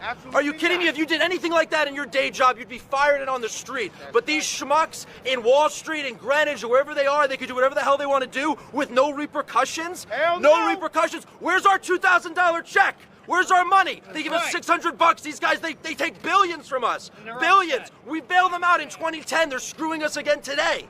They want their own little club where they can make money, where they make the trades. They'll take your cash. Don't get me wrong. You could go on Robinhood. You could buy your blue chips. You could buy your Apple. You could buy your Tesla. But don't you dare think you're going to play fair with them. Don't you dare think you're going to beat them at their own game with the short squeeze. The short squeeze has done more to put a finger up to the establishment than anyone ever has before. So God bless the short squeezers, God bless Wall Street Bets, because they took a sledgehammer to the establishment this past week. The largest transfer of wealth is correct. This is massive, and they want to bury this. So, fam, he sounds like he sounds a little bit like you over there. Yeah, well, he sounds like you. You're a true progressive over here, fam. It's interesting to me that a Republican would say that, because the Republican Party hasn't done anything for you either. as far as giving the wealth back. They're pro Wall Street, just like the Democrats are. They're pro corporations. Donald Trump issued one of the largest gifts approved through the CARES Act for corporations, just like Barack Obama did 12 years ago, the same exact thing. So I think we should stop this whole Democrats or Republicans are better, because neither one is better when it comes to actually stopping this, because it doesn't matter. Donald Trump would have allowed this to happen too. He would have allowed it, because at the end of the day, they're billionaire elites, and this is what they do. And you're right, this is about the little guy. I just think it's interesting that he's, talking about sticking it to these hedge funds, because you're right. I mean, it's put it on display more than anything, because the game is rigged. So no matter what people try to do, the game is rigged. They can come in and stop you.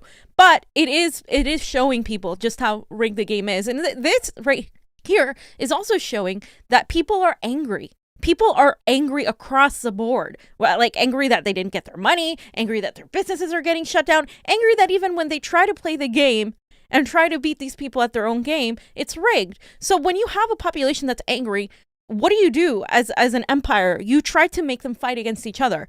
This is what we shouldn't be doing. We shouldn't be fighting against each other. We should be talking to this guy and saying, wait a minute, like, we may disagree on Medicare for All. We may disagree on these things, but you're talking about going after these people. I'm down to do that. Yeah. He also mentions in the speech throughout, and there's a lot of this press conference over here, only like 30 people showed up there, right? You know what I'm saying? Yeah. And it was kind of funny because there were a couple anti-Trump people and a couple Trump people, and they were like kind of having their little feud on the side, when he's been like kind of pointing out this guy. He's pointing out to the establishment. He says the establishment several times in this speech over here and several times in his press conference. So it's very interesting, because this was the movement when everybody got together, went down to Wall Street. We understood the economics of what was going on years ago, and they went down there protesting what Wall Street was doing, because Wall Street pretty much just raped everybody dry after 2008, and they cleaned it up in 2010. They took money away from people from their pension funds. They sacked the economy left and right. And really, like, some of these kids who went back after them, I shouldn't say kids, are these people that went back after these big hedge funds, they were people who remembered what happened to them years ago. The fact that they were living off dried pancake powder mix and dried potato mix, because they had to suffer. They moved out of their houses, and so they came back. This, to me, is something that's historic in a way, because they use their own method against them. And I know we've talked about, well, they use capitalism to fight capitalism, but I mean, I think it was a way of turning things on its head, and it is something that we need to all get together on. Gavin Mario Wax of the Young Republicans, even though he's a Republican by ideology, he's still focused on the establishment, the elites, and he knows what's going on, because he even mentions I think it's the district attorney of New York, who went after some people for certain things, and he actually commended her and championed her for a second, saying even though she's a neoliberal Democrat of sorts, we would disagree about certain things. She had the gall to go after certain people, and now Robin Hood's office is in New York. They are encouraging the district attorney of New York to go after them again. Somebody who also showed up at this particular press conference and this little protest. His name is Curtis Sliwa. Okay, Curtis Sliwa is the starter. He started the Guardian Angels, which are this red beret kind of group that went around and policing New York at the time when Mayor Koch was there, and they were so just bankrupt that they couldn't have police officers out there. They didn't have any help on the streets. So people always kind of question the Guardian Angel movement. But he's been around. He's been in New York for a long time. He's actually going to run for mayor as a Republican, which I was kind of curious, because I thought maybe he was a little bit of a Democrat. I don't know. He's always been an independent thinker. But I just wanted to show you a little bit of his speech, too, as well. He gave a good speech as well, and he talked about it. Let's bring Democrats, Republicans together. This isn't about partisan. This is about two classes, the elites and us. And then once the little guy starts getting money, they just stop the game. Oh, no. So I just want to play his little quick speech over here. He gives a good Italian baffangu. Go ahead, Johnny. Lee wants to say something. One last thing. Just as a memory muscle. And you've done a great job. You really done a great job putting this all together. What did they say in 2008, remember? About the whales on Wall Street. They're too big to fail. That's right. Remember that? They were too big to fail. So we, the average people, had to bail them out. Now that the hedge fund monsters have been caught in this situation where they don't want a level playing field, they shut down all trading. They shut down all social networking. They say that the people who invested their money, it was all stimulus money, while they were sitting at home eating their Lay's potato chips and Oreos, growing barnacles, growing barnacles on their backside. Well, guess what? They're being protected because it's thought they're too big to fail. Guess what? They need to fail. There needs to be fiscal pain compliance, because that is the only language that they understand.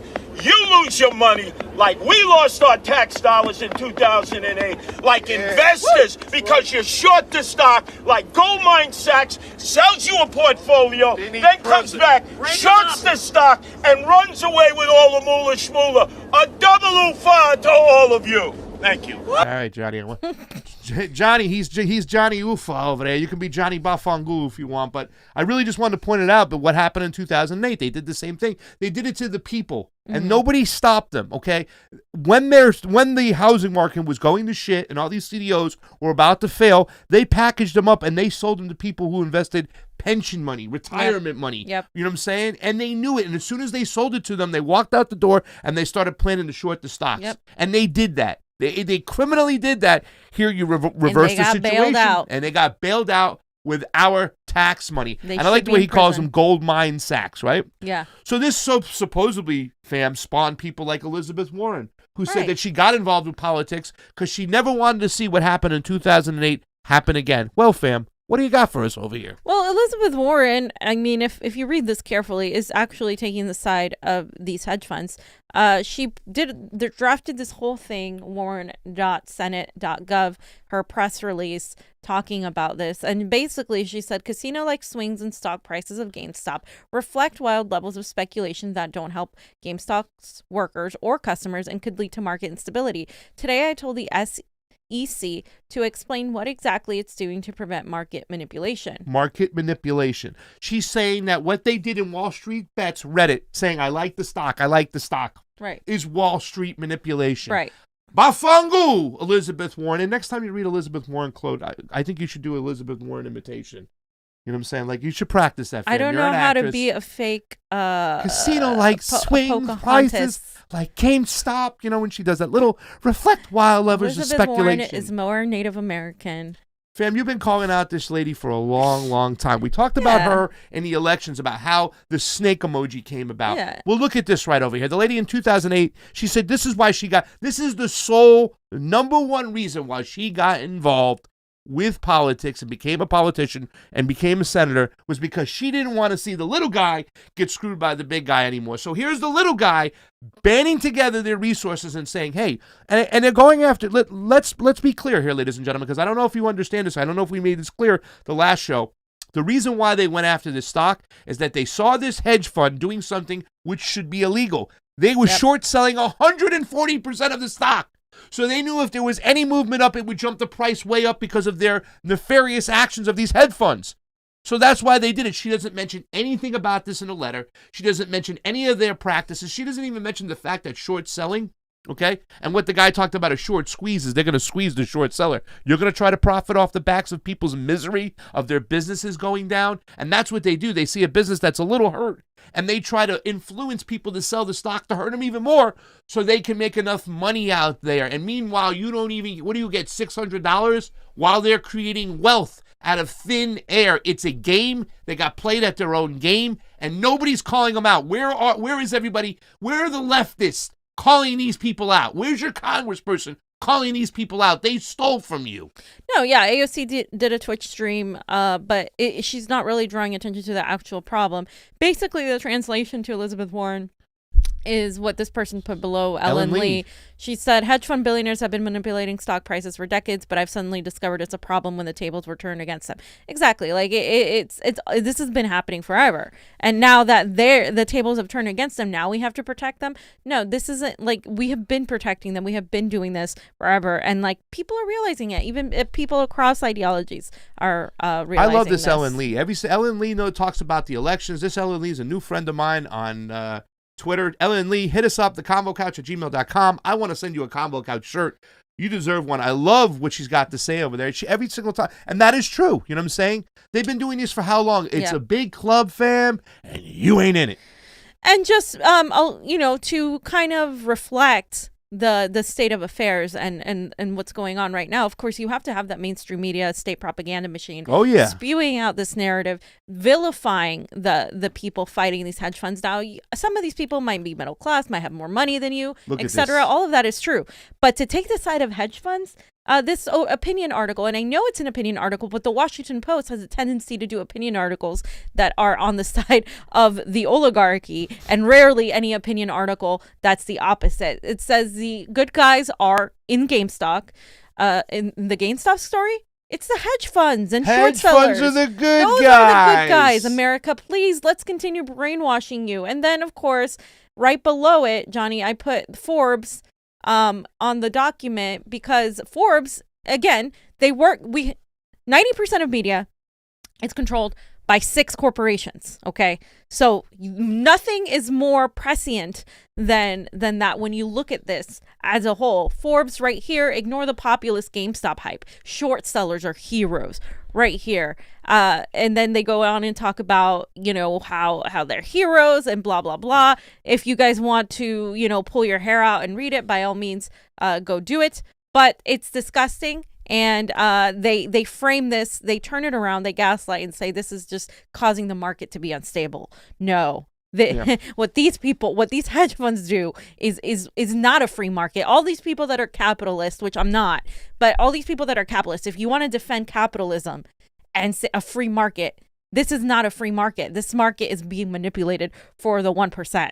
So it is not free, even if you're trying to defend capitalism. It doesn't work. If you don't see where the press is at and whose side they're on, the mainstream media that is, and if you don't understand that this isn't about a right-left paradigm, we had Curtis Lewa, right? Okay, the guys that were running for Republican, had a young Republican talking for the little guys. That's where we all used to be. And these are the things that we understand that we have to be together on, right? You know what I'm saying? It's just disgusting that, because people will see these headlines and automatically think, well, it was those guys on Reddit. You know what I'm saying? They're awful. And I heard they're also right-wingers, that they're Nazis. Right. So now you have to discredit the source. Yes, exactly. And that's what they do. That's what the left always does. As far as the political left, I mean, the political right used to be great. Who cares? At this. They're Trumpers. So who cares what they are? That what's being done to these hedge funds, it's necessary.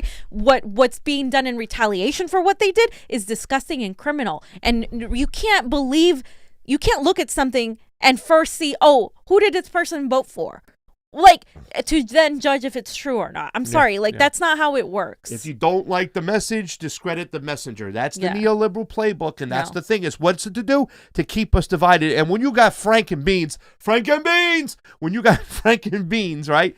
Tracy Beans, which I'm glad, I see she doesn't have a lot of views. I think she was pulled on. Her Twitters, they've been messing with this woman like crazy and stuff because she's a Trumper, and she was actually putting out information from people and telling the QAnoners to stop. Like, she was one of those people, like, stop with your QAnon bullshit. Here's Patrick Burns. Let's talk to him. She highlighted that guy a lot, who said a lot of things, who pretty much the things that were true. They said if Trump doesn't win through the court cases, he's going to get on the helicopter and leave and go play golf for the rest of his life. Don't listen to these. And he even said these QAnoners are bullshit. Yeah.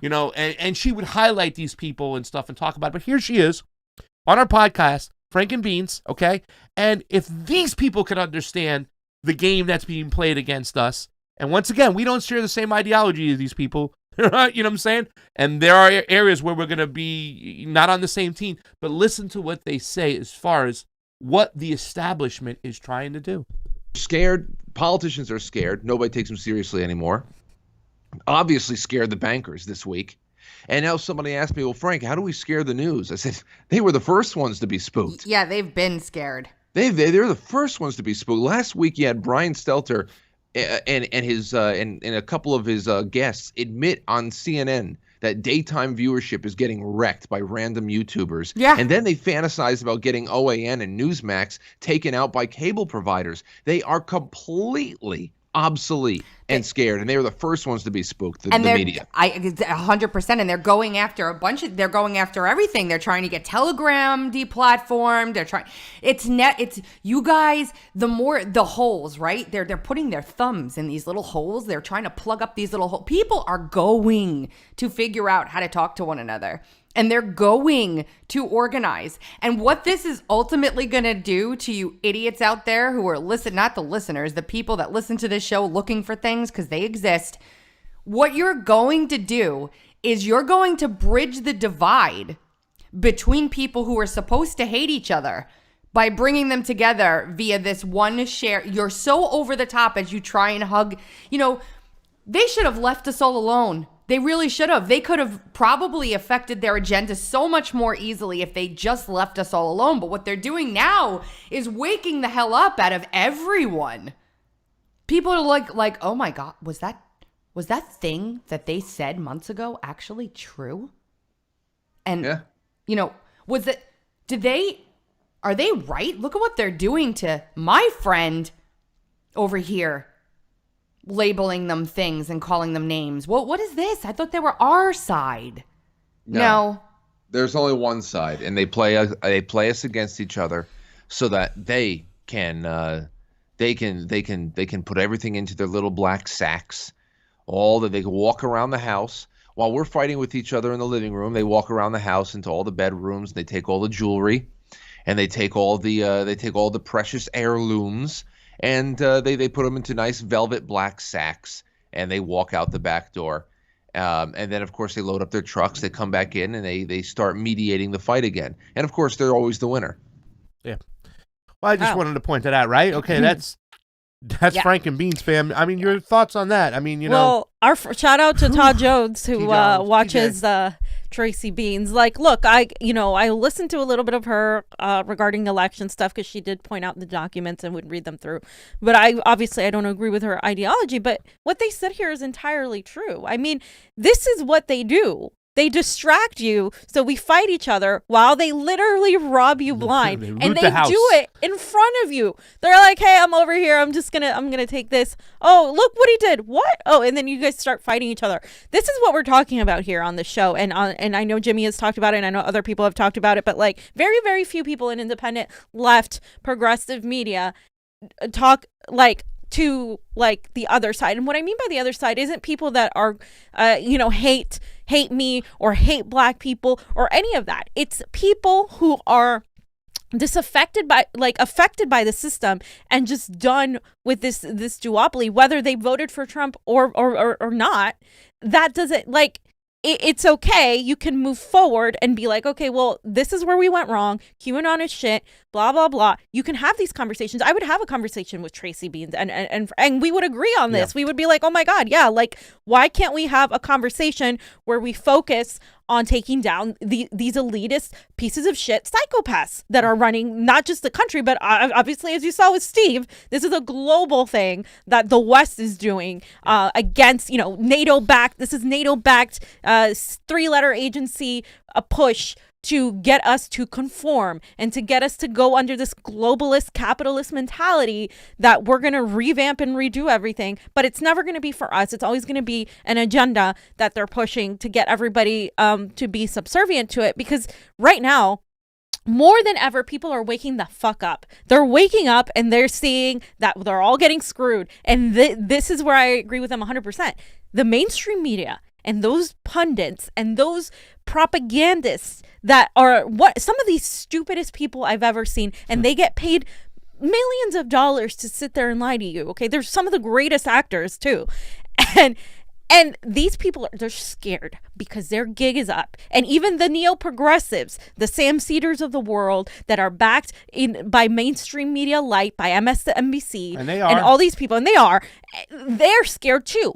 This is why they're attacking with such vitriol, because they know that if people unite beyond only leftist was leftist, if I start talking to Tracy Beans and we agree on something, oh my God, then our audience is going to be saying, oh, look, I agree with what Fiorella said. She might be a socialist or an anti-capitalist or a communist or whatever you want to label me, but I agree with her here. Oh, she might be a Republican. She might have voted for Donald Trump, but look, I agree with her here.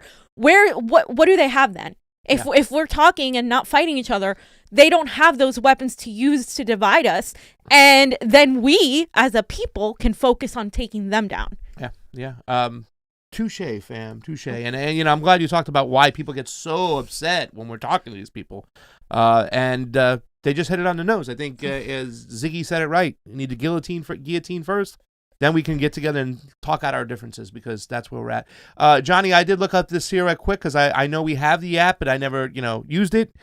Here's the app Robinhood investors are using to join a class action lawsuit over GameStop's quagmire. And I love quagmire. Thousands of pissed off Robinhood investors are using a convenient app to join a class action lawsuit against the trading platform over temporary restrictions placed on GameStop and several other stocks, preventing people from buying securities in a move that artificially suppressed prices. Now, I went and grabbed the app real quick, and I was like, oh, I have the app. It's the only app I really have where I can buy anything in the stock market. I've never used it. I just joined to get a free stock because my friend wanted me to join. But I couldn't show my losses, whatnot, even though by the time I was late to the game, I wanted to buy some GameStop, and I'm gonna probably buy some GameStop tomorrow, just a little bit as symbolism to show right there. Hold the line is what they're saying. Hold the door. But down below they said by Friday afternoon, approximately 26,000 people had joined the class action lawsuit, while 4,000 had filed complaints with the Securities and Exchange Commission, the SEC. According to Browder, 400 more had entered arbitration via do not pay. So I like the fact that they got this out here. They can get people who have been involved. If you know anybody, send them this way. Get them part of this class action lawsuit. The only way we get them, like Curtis said, is we get them in the pocket. They were able to steal from us. Yeah. And I don't think we'll have any success, to be honest with you, because they have all the courts. They have all the judges. It's a big club, and you ain't in it. But once again, the more and more people join the lawsuit, the more and more people get wind of this, the more people talk about this, and the more defenses we can put up for the future. Hopefully, something can change. But yes, fan, there's an app for that. Yeah, and just to wrap it up, I just want to say it sucks that Robinhood, the name is taken, because Robinhood, of course, if you know the tale, the mythic tale, steal from the rich, stole from the rich to give to the poor. They did the opposite. That's not what's happening. I would love to have, a joking. I would love to have a hacker who would do what Robinhood does and disperse the wealth. Just saying. But I mean, I think we're at that point, and that's just an allegory that I'm saying. But I think we're at the point where people are actually considering certain solutions because we have been robbed. We have been robbed for a very long time. This isn't the first time. This is one of the few times where people are noticing. And again, the millennial generation has gone through this twice. So you cannot tell me that we have been given a fair chance, that we have been dealt fair cards. This is the second time that our generation is dealing with this, and Gen Z is literally not going to know anything beside this. Yeah. And so it's for those people that we need to fight, and it's for all the working classes that are getting screwed, whatever it is you believe in. I don't care if you believe in the flying spaghetti monster. I don't care if you believe in Bigfoot. Apparently people in Seattle believe in Bigfoot. I don't really care. I don't give a crap what you believe in. What I do care is that you're ready to fight the 1%, and that you believe that people are entitled to human rights. Life, liberty, pursuit of happiness, and that you whatever you believe, you're not going to hurt somebody else to try to get it. And I don't believe in this capitalist system, but we can fight that once we take down these oligarchs, because I think this in itself, and she's right, it's convincing more and more people that they're all getting screwed. Instead of dividing some of us, it's actually unifying some of us by them continuing to censor people, to continuing to screw people. Yeah. You're uniting people. She said they should have just left us alone, but they're waking a sleeping giant. I hope they do. Once again, I think a lot of that stuff comes out of the whole Boogaloo Boy stories and whatnot and everything, and know who your enemy is, know what's going on, know who's really trying to screw us, whatnot. And they are doing it, and they do it right in the open. You know what I'm saying? Fam, you should be very careful. You're wearing an I Love Putin shirt. Show everybody. There's been some talk by some high people in high places, some special people in high places, that this could be Russian influence. Take a look. Well, he's talking about the same people, right? Okay, well, go. Yeah, Johnny. Stop, if you don't know, it's a video game store, and like a lot of businesses, they've been struggling because of COVID, but also because most people buy games online now. And yet, despite a sharp decline in sales, over the past 6 months, their stock price has grown by 8,000%, because a bunch of amateur investors, maybe even some Russian disruptors who are part of a Reddit community called Wallstreet Bets, decided to buy a bunch of GameStop stock. GameStop, if you don't... Johnny? This is Yeah, so I mean that was fucking disgusting, right? It is totally disgusting. So Shoe on Head tweeted that. She said, "I'm losing my mind. We are watching manufactured consent play out in real time. Isn't that crazy though? Get guys like Kimmel. They're Yeah. still doing. It's 2021. Yeah, yeah. When was the Red Scare? 1960s, 1950s. Oh my God! I mean, they're still doing it. They Yeah. brought it back. They put it on life support, and now it's a living, right? It made it through. They're gonna blame Russia as much as they can on everything, and I mean, it's no surprise. Russian what else is he gonna say? How do you not look like a complete asshole by trying to defend these hedge funds, right? You can't. So you just have to make shit up to continue this narrative because you're too deep down. You put that fucking dick so far deep down your throat that now you can't get it out. I'm sorry, but like I'm done with these people. I mean, like, this is what they do. This is what they do. This is all they're paid to do.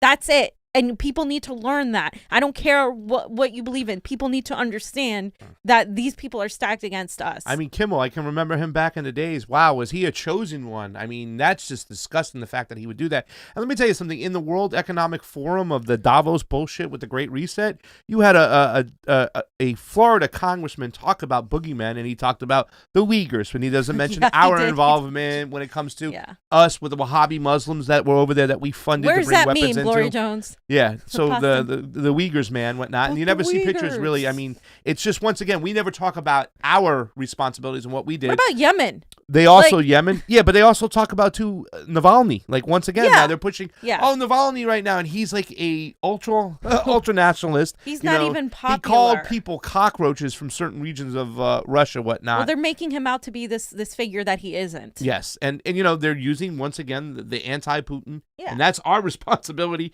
Putin was a little henchman of what's his name, who the Clintons really pushed back in the days, Boris Yeltsin. So be careful who you let in the door, because when they come back to haunt you, it's your fault at the end of the day. Johnny, did you have anything else to say about that real quick before we get to the super chats? Or all right, so we have Mona, Mona Modbot. We love Mona. Mona, you're amazing. Thank you so much. Yo, to the realest of the real, love that y'all keep speaking the truth. I know you guys get a bunch of crap for doing so, but keep it going. We all need you, and we need each other. Love you all. Mona, we need you guys. Mona. Hearing you are guys amazing. on that, you are amazing. Hearing you on that Frank analysis chat and stuff, all you things you guys had to say, and seeing Frank, when Frank tells us that we gave him a lot of motivation to do that, it's great, because we have people ahead of us that gave us motivation. So we got to motivate everybody to be truth tellers and to speak the truth, even if it's not popular. You guys are part of that whole group, and we look forward to hearing more from you guys and more from you ladies in the future as well, because you really do have some amazing things to say. So and, I please definitely keep it want going. to do my little OnlyFams panel. OnlyFams. Yeah, I got an idea Get Mona in for there. OnlyFams.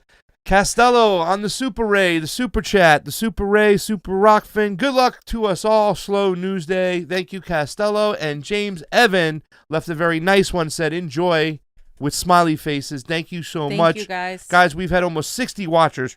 One more to get 60. Let's get over there Johnny? to Rokfin. Johnny, what else you got? Yeah, I just got my little Twitter segment here. Things I've seen on Twitter. Or, I don't know, I was thinking we should make another segment. We should bring back some segments, you know? Well, you guys didn't like my second, said who tweets it? That's a terrible segment. What do you mean? Who tweets that? it? Because it's such a boomer name. Who Jesus tweets it? Christ. Well, not for Gloria nothing. Jones, I'm not a can boomer. you come up with a better name than I'm that? a Generation X, by the way, and just you didn't mention the Gen Xers who didn't have it like the baby boomers. You We've always had the get rent. forgotten, the Gen I know. Xers. You and Steve, you guys don't like. It's like, you know. Johnny, who tweets did what? Okay, so we did that one. That was disgusting, by the way. Oh yeah, BT so Dubs. we were talking about this earlier. So I love non-voting his felon, tweets, by the way.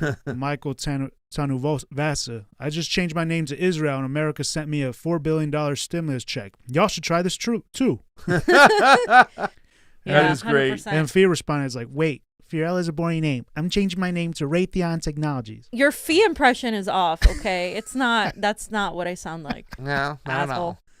Asshole. What else we got? Katie Halper, she said, okay, who's going to post screenshots or copy and paste the text from this? I thought this was interesting. Someone wrote Bernie's Mittens, a lessons for San Francisco high school students in subtle white privilege because he wore mittens. Yeah, I and- mean, and this a coat. Yeah, this is like. So a this San is- Francisco teacher was talking to her high school students and used this as an example of white privilege. Can somebody explain that to me for a Gen Xer that doesn't? I don't think it's that? a Gen Xer thing. I think don't it's understand It's the fact that he got attention because he wore mittens means he's white. That shows white privilege. Yeah.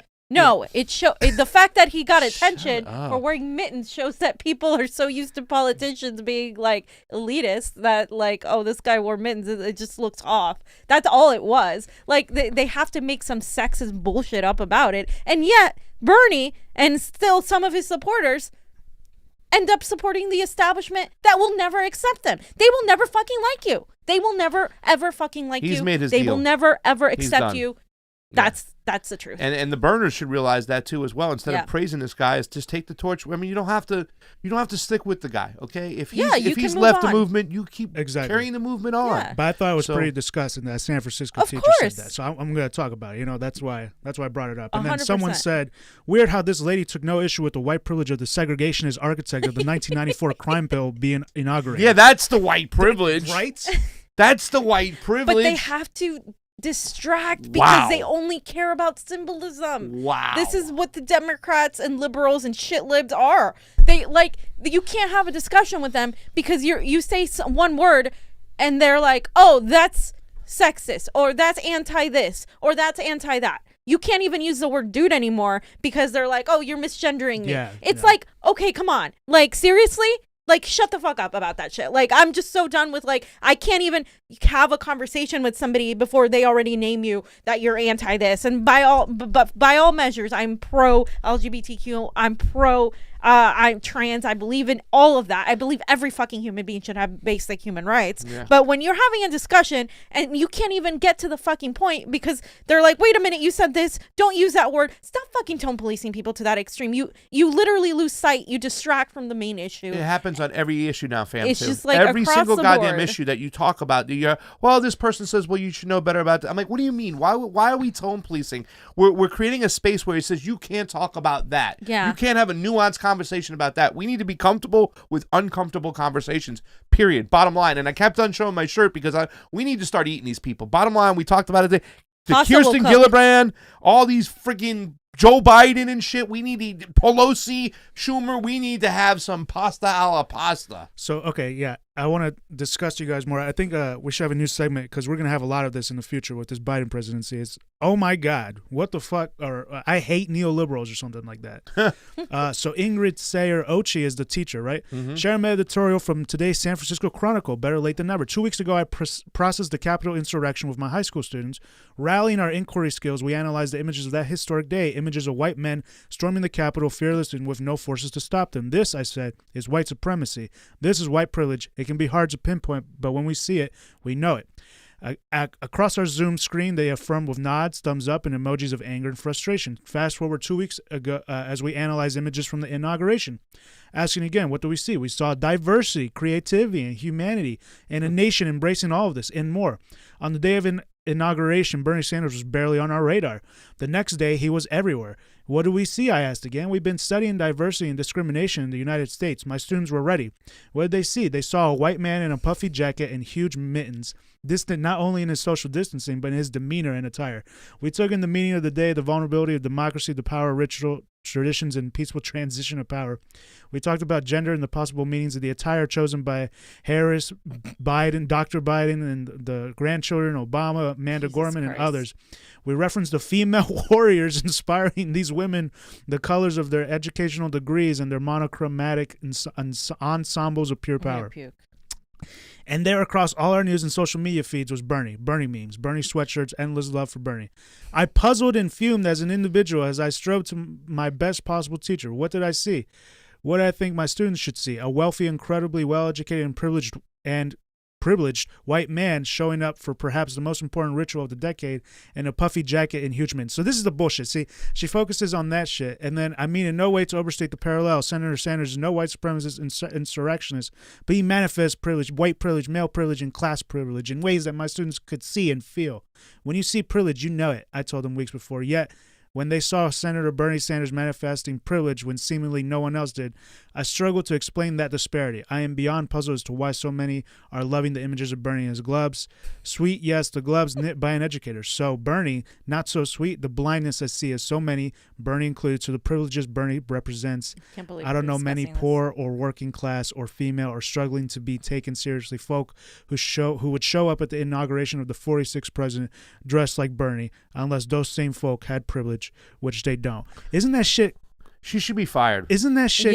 She should be fired. Well, like, what the the lack of nuance within that freaking article, within that statement, once again, and then just That's not even elevating the these article. warmonger imperialist pieces of crap who've put them people in the doghouse, right? And she's trying to distract people with this crap. If this is what's being taught in the schools, I understand why a lot of parents are going crazy right now. Yeah. Did you see the way she described all the diversity? The diversity of the imperialist power. Please, Intersectional fam, fascism. Go ahead. Just keep, like, you know, and let's put some historical context to this, because this woman is probably likely from the age of probably younger than Bernie, but close to the age where women were fighting for equal rights and feminism took over. The Hillary Clinton type of woman that for some reason they will never get past this. They will never get past this, that Bernie Sanders was that guy that was yelling about, you know, inequality and all that, but he was a white man. And so they get angry that he is still like in people's minds, because he is effectively a white. He's not gonna, like, there's nothing you can do about that. He's a white man. And so they're pissed that people like Hillary and people like these, you know, neoliberal elitist women didn't get the shot that they were going to get. And I understand it from a historical context of like women fighting for equality, but this is reaching. This is like going way and above board. And it's also completely dismissing the fact that the reason Sanders was so popular is because he's not a typical politician. Even if, you know, I disagree with him, I criticize him, he doesn't dress the part of a politician, but also shows you how unpopular Joe Biden is. Because I always go back to this. The fact that all he had to do was sit there, look like himself, he always looks upset, and have mittens to really get more attention from Joe Biden is what really bothers people. To get more attention than Kamala Harris is what bothers people, because at the end of the day, you can tell who people went out there for, rallying by the thousands, and who people didn't go out there for. Because if all it took was for Bernie Sanders to wear mittens, for these women to have their panties in a bunch, then then that tells you something about Joe Biden and how unpopular he was and how he didn't really win the vote of the people the way he should have. When you concentrate on privilege and you mention nothing of how power works, then I really don't want to hear it from you anyway. So if you want to talk about privilege, you have to also talk about power. Economics, too. You got to talk about economics and how power works, and that's the problem. The neo-progressive movement doesn't understand how power works. Power concedes nothing without a demand, and you know what I'm saying? I don't want to get into that part and kind of drift off and stuff, but this was ridiculous right here, the way she was just putting all those beautiful things. Yeah. We're not going to talk about the way this diversity here and whatnot. It's like you're not talking about policy. You're not talking about power. It's all symbolism. And you're just talking about symbolism bullshit whatsoever. That lady should be fired. Go ahead, And John. fam, you were on point. She's a Warren supporter. Someone pulled up the FEC filings and saw her donations. And Sure. She donated $100 to Warren. And then I even pulled up the actual FEC over here, and she's voted. She's donated to Biden Victory Fund, Biden for president. Imperialist. Man, she's a teacher, and she doesn't know about the fucking 1994 crime bill. And I just gotta say, that's empire education. It's empire education, and just wanted to say too, when I was knocking on doors for Bernie Sanders, because some of these people that are now like going after us are like, "What have you ever done?"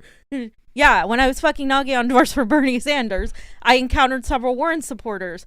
And they were actually the most anti-Bernie that I met, more than like say Republicans, even more than others that I encountered, because they were like, well, no, because we need a woman. It was only a woman and a woman. And as a woman, I understand that we live in a patriarchal society. I understand that. I'm not dismissing that, but to ignore policy and say that Warren had better policy, which she did not, and to ignore the fact that she was receiving money from Wallstreet, which she did, and it is really just doing a disservice to women, to minorities, because through economics and through putting out policies that resolve economics, which Bernie said he would have done if he were president, then Like you're really, it's all symbolism. You don't really care about helping women. You just care about the idea, this feel good slogan. Oh, I'm with Warren. I'm with her. This is a woman. She's a feminist. She's blah, blah, blah. Like that does nothing for me as a minority, as a female in this country.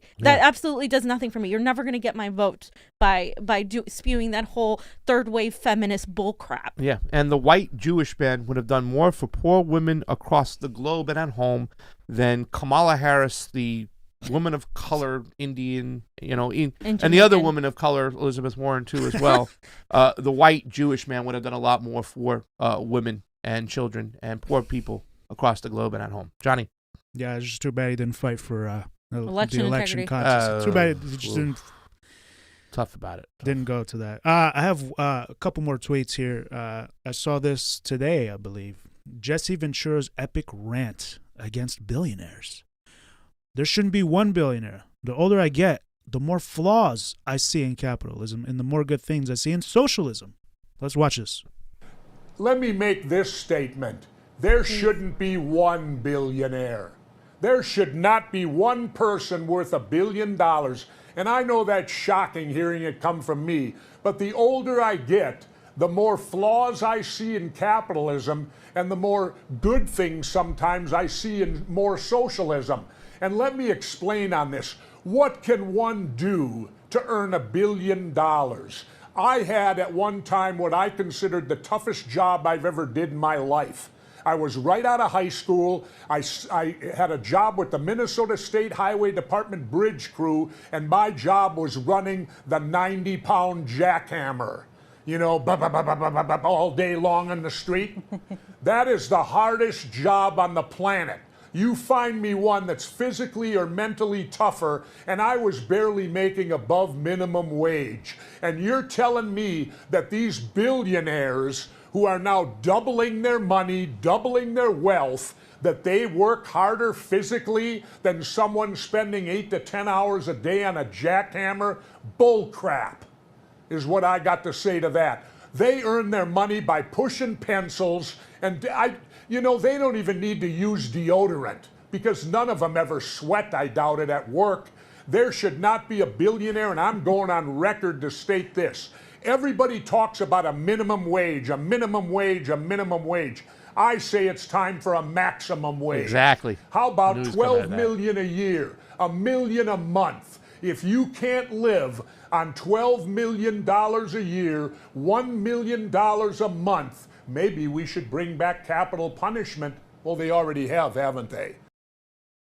Yes, and I've talked about that before. There should be a maximum wage, a roof, a roof. There's maximum a wage, ceiling. A ceiling. Yeah, a wage ceiling. 100% agree. I mean, I think it's also minimum wage too, without inflation and considering how it affects small businesses and all these other things, like and just the money thing. It's not real. Like the system isn't working, and billionaires are completely different than a millionaire. Yeah. That's the thing. I wouldn't even know what to spend my money on with $12 million a year. Like that's disgusting to me. Nobody needs that much. I would have a seal tank and seals and otters in the back of my yard. Oh my God, Jesse, great speech. You need to learn more about elections, though. We love you. Yeah. Terry, aka Pa Pickens, thank you for the super chat contribution. It's awesome. And thank you for the 60 people who are over on the Rokfin. We're down to 58. We had 60. Get it back up there. Johnny, what else you got?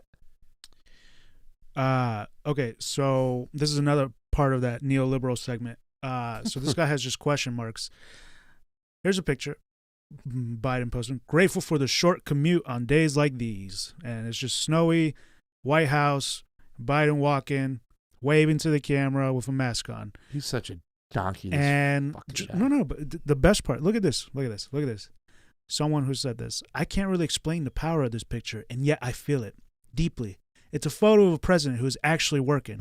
A president who isn't first, whose kids and friends and family aren't first. He is wearing a mask. That alone is enough to feel the distinction. Does the boot taste good of how much she licked it and swallowed it whole? Yummy. Something is way down that throat for him. Yeah. Yeah, it was just people like this that are working against themselves that enable this sort of thinking. Like, I wonder if they're even real. Like, half of them. Like, it's sad. Bots, you think or it's somebody who's controlling that stuff. By the way, Steve Wilbrand, thank you for the super chat contribution. Says, love Jesse Ventura. Yeah, I love Jesse, but I don't love this crap over here. And then we have so much of this stuff because here's the thing, fam. I often say, who's getting paid? Who really is just doing this shit for free because they're that stupid? And we find so many people that we know are not getting paid that are getting duped and act this way for free. Yep. And it's like, guys, can you look into the nuance of this gentleman over here? I mean, this guy has been awful since day one, and yet now we're praising him because he's not the orange man. Yeah, and then, someone said below, it's a fucking cult, same as MAGA, and responding to these tweets. It is. It is insane that they are lying about something that literally got them the Senate majority. Corruption so blatant they are ignoring their voters' will, knowing they will lose in the midterms for it. And then this person, who's obviously a Democrat bootlicker, and the last administration did what? Find yourself an education so you know how to become a better person for this country and for yourself. You're an adult, act like it. But Trump is not an excuse to lie about 2K checks. I would suggest you try being a better person. Have some empathy for the people who desperately need that money. Educate yourself on the fact that he has not been in office for even 2 weeks and you're declaring failure. I'm one of those people that desperately needs them. Bitching about getting it makes it absolutely nothing better. Be a better person Really? or something. It doesn't make it better? If we bitch about it, more people bitch with us, and we put public pressure on them, it doesn't make it better? You asshole. You bootlicker. These people are so stupid. Once again, there's another dude who's taking it in the you-know-what, and he's happy about it, fam. Yeah. Because orange man bad. You and can't why say every but Trump. Why is it every single situation you say? Stop. You always say He's gone. because of Trump. He's gone. And what do you mean it's been 2 weeks and we haven't? This should have been done day one. All those executive orders, day one. He said immediately. They both, Ossoff and fucking Biden both said immediately after that the people would get the fucking checks. They lied to you and you take it laying down. 62 people on over on the Rokfin. Johnny, who tweets did this? Hey, guess who's on the Twitters? Who's on the tweetsters? Rab. And I just really liked what he said here. It's unconscionable that so much of a big deal is made in sending out a small $2,000 pandemic relief to the people, whereas passing out trillions on war gets done easily. $2,000 relief should be sent immediately and without delay. There are no checks and profiteering from the pandemic. Then he said, Joe Biden, do something. Yes. Yeah, but he's not going to because he can get away with it. Nobody, people are too busy saying, wait, but Trump was so bad. And, Jimmy Dore is aligning with fascists. The people, instead of criticizing Joe Biden, instead of actually, you talk to a boogaloo boy? Going beyond criticizing, organizing against this. They're too busy talking about how Jimmy Dore's still talking about Boogaloo Boys. They're still fucking doing that. Fam, still right now. We're mitigating Do you have damage. that quote by fucking Anna? We're still mitigating damage. Okay. What else you got? Okay. All right. So. Oh, here's our girl. So this was just posted just now. Here, Anna Kasparian targets both Katie Halps and Bri Joy for about being victimized because someone said she was paid by NATO. However, earlier this year, Anna bragged about going to the Munich Security Conference, and if she wasn't paid, Anna did NATO propaganda for free. She did. I saw the whole thing. Let's take a look. Did. So let's see this. Hold on. Let's see what she says. To me, what this is about, though, is the people surrounding him enabling him when he puts out ridiculous conspiracy theories, like calling me someone who's being funded by NATO because I interviewed Madeleine Albright once. So direct question to both Katie Halper and Brianna Joy Gray. Do you guys think that I'm paid by NATO? So I will not be here next week because I'll be in Munich, Germany to cover the Munich Security Conference. Something I'm really excited about. I covered the Munich Security Conference last year. And so this year I'll be participating for the conference, which takes place February 14th through the 16th. And to me, I used to think that her anger was so phony, whatnot. But now I think her anger is for real because she's pissed off that real progressives, true progressives, are calling her out. Her gig is up. Her gig is up since she took that money and then the way they changed. And it's not the fact that you interviewed Madeleine Albright, is that you became a professional softball pitcher. You didn't question her on anything. You know what I'm saying? And don't get me wrong, I've been in a situation myself. We saw Debbie Wasserman Schultz, and I wasn't ready, and I should have jumped all over her when I was there, not just to say gotcha, but to ask her challenging questions. But for the most part, when we get a chance to talk to people, we get those hard questions there. You had all this time to get ready to talk to Madeleine Albright And you gave her softball after softball after softball. Yeah, they make excuses Why? too. Because you're on their team now. And Madeleine Albright doesn't have ramen hair, which we were all like, we were laughing Yeah. at because Well- Fam said something so hysterical. She goes, her hair looks like ramen noodles. It really does. And I just started laughing in hysterically. Person, like when you meet her hair actually does look like ramen noodles. I wanted to have ramen at that moment. Debbie, right? Debbie. Yeah, Debbie Wasserman. Wasserman. Somebody said, "Oh, you met the Lizard King. How is she?" So just real quick though, she said conspiracy theories. The way she talks so arrogantly and condescendingly is the way some of the people we've called out on the show talk. Like, you're just conspiracy theory. Anytime somebody says that now, I just call it something else. If you're gonna it's not a conspiracy theory that people are putting out there, and this is a fact. And you can watch Moderate Rebels with Max Blumenthal and I think Ben Norton, who if it was either them or it was one of them on the Grey Zone that was talking about how she did literally get backed by NATO. By the way, they did a whole expose on her. Speaking of people that talk like that, Fam, this is my reaction to this video that we never showed on the show actually. So I want to show it. So someone posted this video. Oh yeah, let's watch this. Because Newsmax 08. Hold on, I'm gonna start from the beginning here. This is where the whole hype though. Explain this out, though, Johnny. 5 people died at the Capitol. Okay, wait. So you know, people know that Jordan came after us, basically saying that we helped stoke. We helped stoke what happened at the Capitol. He said we should be taken down. And then you know, we've never talked shit about status quo. We've avoided just even talking about them. And then you know, he goes and says that. So I just wanted to show this video, which Just I thought leave was that face though, real quick. Don't press play yet. Don't press was play. really funny. I want to say something because I want to leave his face up there like that. Look at that face. Yeah. And by the way, I don't know what to say. I'm trying to stall. So look at that face. Well, Mona said hypocrite. A real journalist would apologize and correct their mistake, not hide it or lie and say they never said it. Please don't shoot the messenger. I did not make this video. So Mona didn't make this video, but she posted it, which was great. And it has 7,000 views.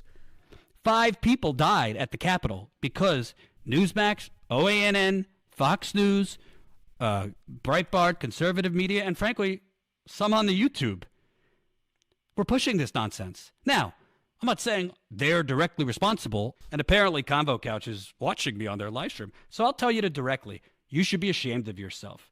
You've provided zero evidence to your audience, and you helped stoke what happened today at the Capitol. And you helped stoke what happened today at the Capitol. And you helped stoke what happened today at the Capitol. And you helped stoke what happened today at the Capitol. My position has frankly been lied about all over the internet the last few days by certain people using a tweet that I sent out on the day of the Capitol attack.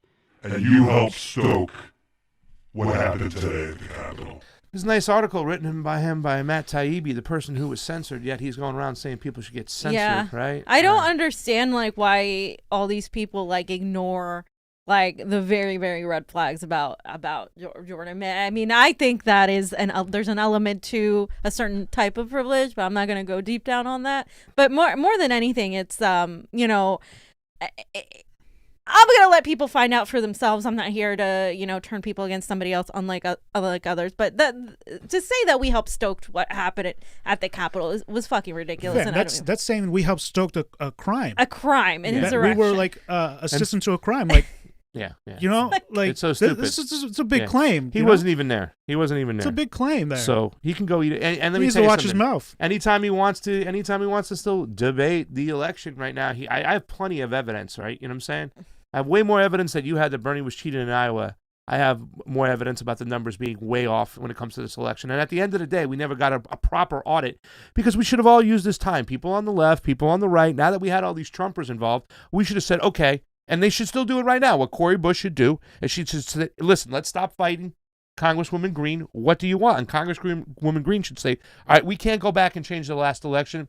Let's have a bill put on the floor. Let's eliminate all proprietary software whatsoever. Yep. Do one thing, right? One thing, like we talked to Garland Nixon, say, what's the one thing you would do? Garland says the first thing I would do is I would take away the right for the police department to investigate the police department. Well, let's eliminate one thing. Nobody's talking about the actual framework and the fundamentals. Why? Because they're happy with the results. And even people like Jayapal going over there saying these people still won't admit the fact that Joe Biden won. Well, you're not addressing their issues. You're not addressing the issues of elections where your own colleagues in Elizabeth Warren and Klobuchar were complaining about the proprietary software. A year ago. Let's go fix this. And we all on the left, I mean, it's so ridiculous, fam, because we've talked about this before. By definition, by default, if you rig a primary, you automatically rig a general. But you still can't explain these mathematical anomalies, and the answers you give me are CNN, MSNBC, Fredo quotes, which are completely untrue, that the fact that they wait to the very end. Like, you really have this thought process in your mind that they count all the regular in-person votes and then they count the mail-in votes after. That's not the way it happens. And still, fam, it wouldn't deviate from the voting patterns that are there in which they use the establishment to call the elections, like in the primaries for people like Joe Biden over Bernie Sanders. Anyways, I can debate you left and right because you don't understand what's going on. No. And you won't have me on a debate. And nobody wants to go on your show. It's not about that. I haven't had intelligence. So stop acting like it's about that because it's not about that. I just wanted to say the left will completely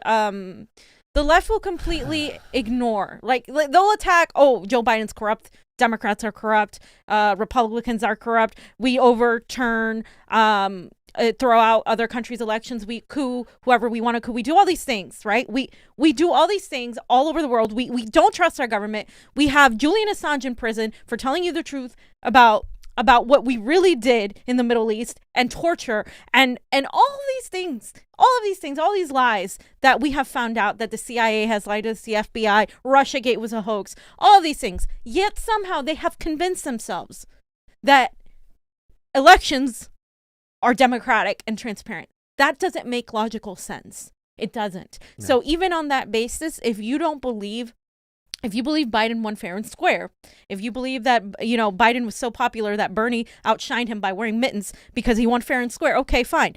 You can believe that. But at the very least, you should demand better. Because the fact that people don't trust elections is a problem. Yeah. It's not just because of Trump that they don't trust elections. You didn't trust elections during the primary. So stop pretending that this whole thing started with Donald Trump because it didn't. Yeah. We've been fucking talking about it for years, and so have other people. And that's what we have to pay attention to. Election transparency across the board. Whether you want to argue about this election or not is irrelevant at this point because it's done.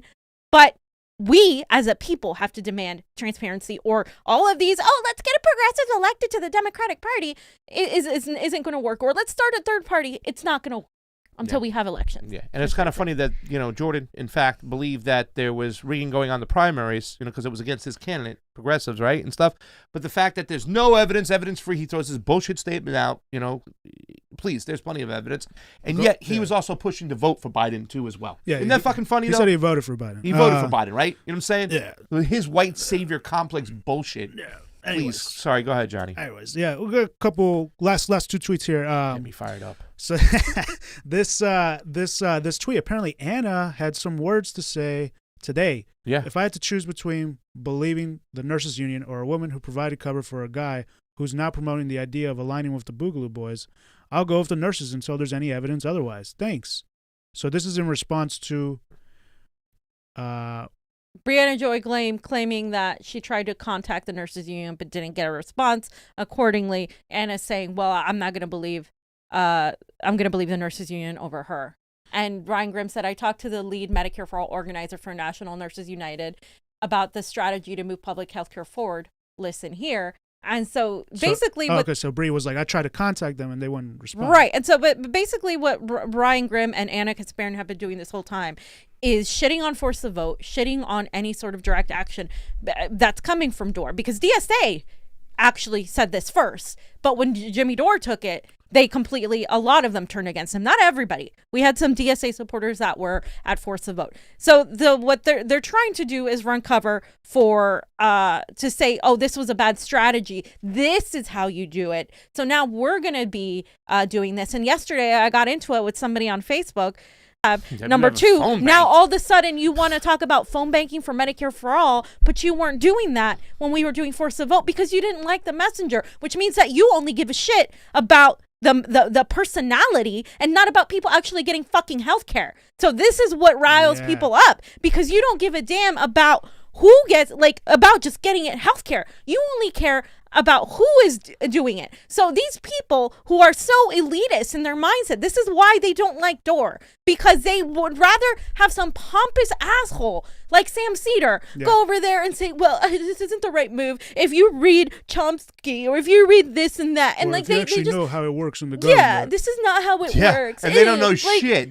They don't even understand shit. They don't understand how power works, but yet they want to do it. Oh, no, you don't want to. These are allies. They're the closest to us in ideology. We can't go after the squad. Get off our Yas Queen. There are allies. Why are you going after allies? You go after AOC more than you do these Republicans. Why? Why should I copy MSNBC and CNN and just focus on Trump bad when I know that that is a symptom of the years and years of corporate neoliberalism? Biden is the architect of this fucking system. Why the hell am I going to waste my time telling people what they already know? That yes, Trump is Republican ideology is really not in line with what I believe in. You fucking know that by 2 seconds of watching this fucking show that I don't align with that. So why the hell do you have to make shit up? Oh, because you have to discredit the people who are not part of the elite, privileged, progressive class of journalism who have this sort of idea of this is how it should be. Sorry, Johnny, you didn't finish reading the Bree quote. Yeah, so Bree responded to Anna saying, this is so disappointing and ugly. Out of respect for the NNU members and organizers I've been corresponding with, I won't be posting our correspondence, but I'm happy to share it privately with you, Anna. Only ask that you refrain from attacking my integrity further. Moreover, as I pointed out before, the organizer Ryan spoke with did not claim that NNU hadn't been National Nurses contacted Union by forced to vote advocates. She specifically said that she couldn't speak for NNU or other organizations, but that she hadn't personally been contacted. So this is all about how forced to vote contacted the National Nurses Union. Right. Yeah. Exactly. And another thing I want to say is that there are a lot of people that I know who are working to get Medicare for all, and I'm going to have some of them on the Berets on the show soon to talk about how they're trying to do whole Washington. But what I want to say is that there are people doing it on a state level, a statewide thing, and they're being met with direct attacks coming from the establishment who are saying Jimmy Dore is not our friend. They are literally invoking Jimmy Dore's name and yelling at people for talking about force of vote. This isn't the right strategy because Jimmy Dore is vile and all of this. So again, they're putting this idea of personality of Dore over the push for Medicare for all, and Wisconsin managed to get a resolution passed, and that's what the establishment is scared of, that people are desperately, passionately trying to get healthcare during a fucking pandemic, and they're putting pressure and applying this pressure, and it's working. Politicians are responding because now they can only weasel their way so much. You saw what AOC said.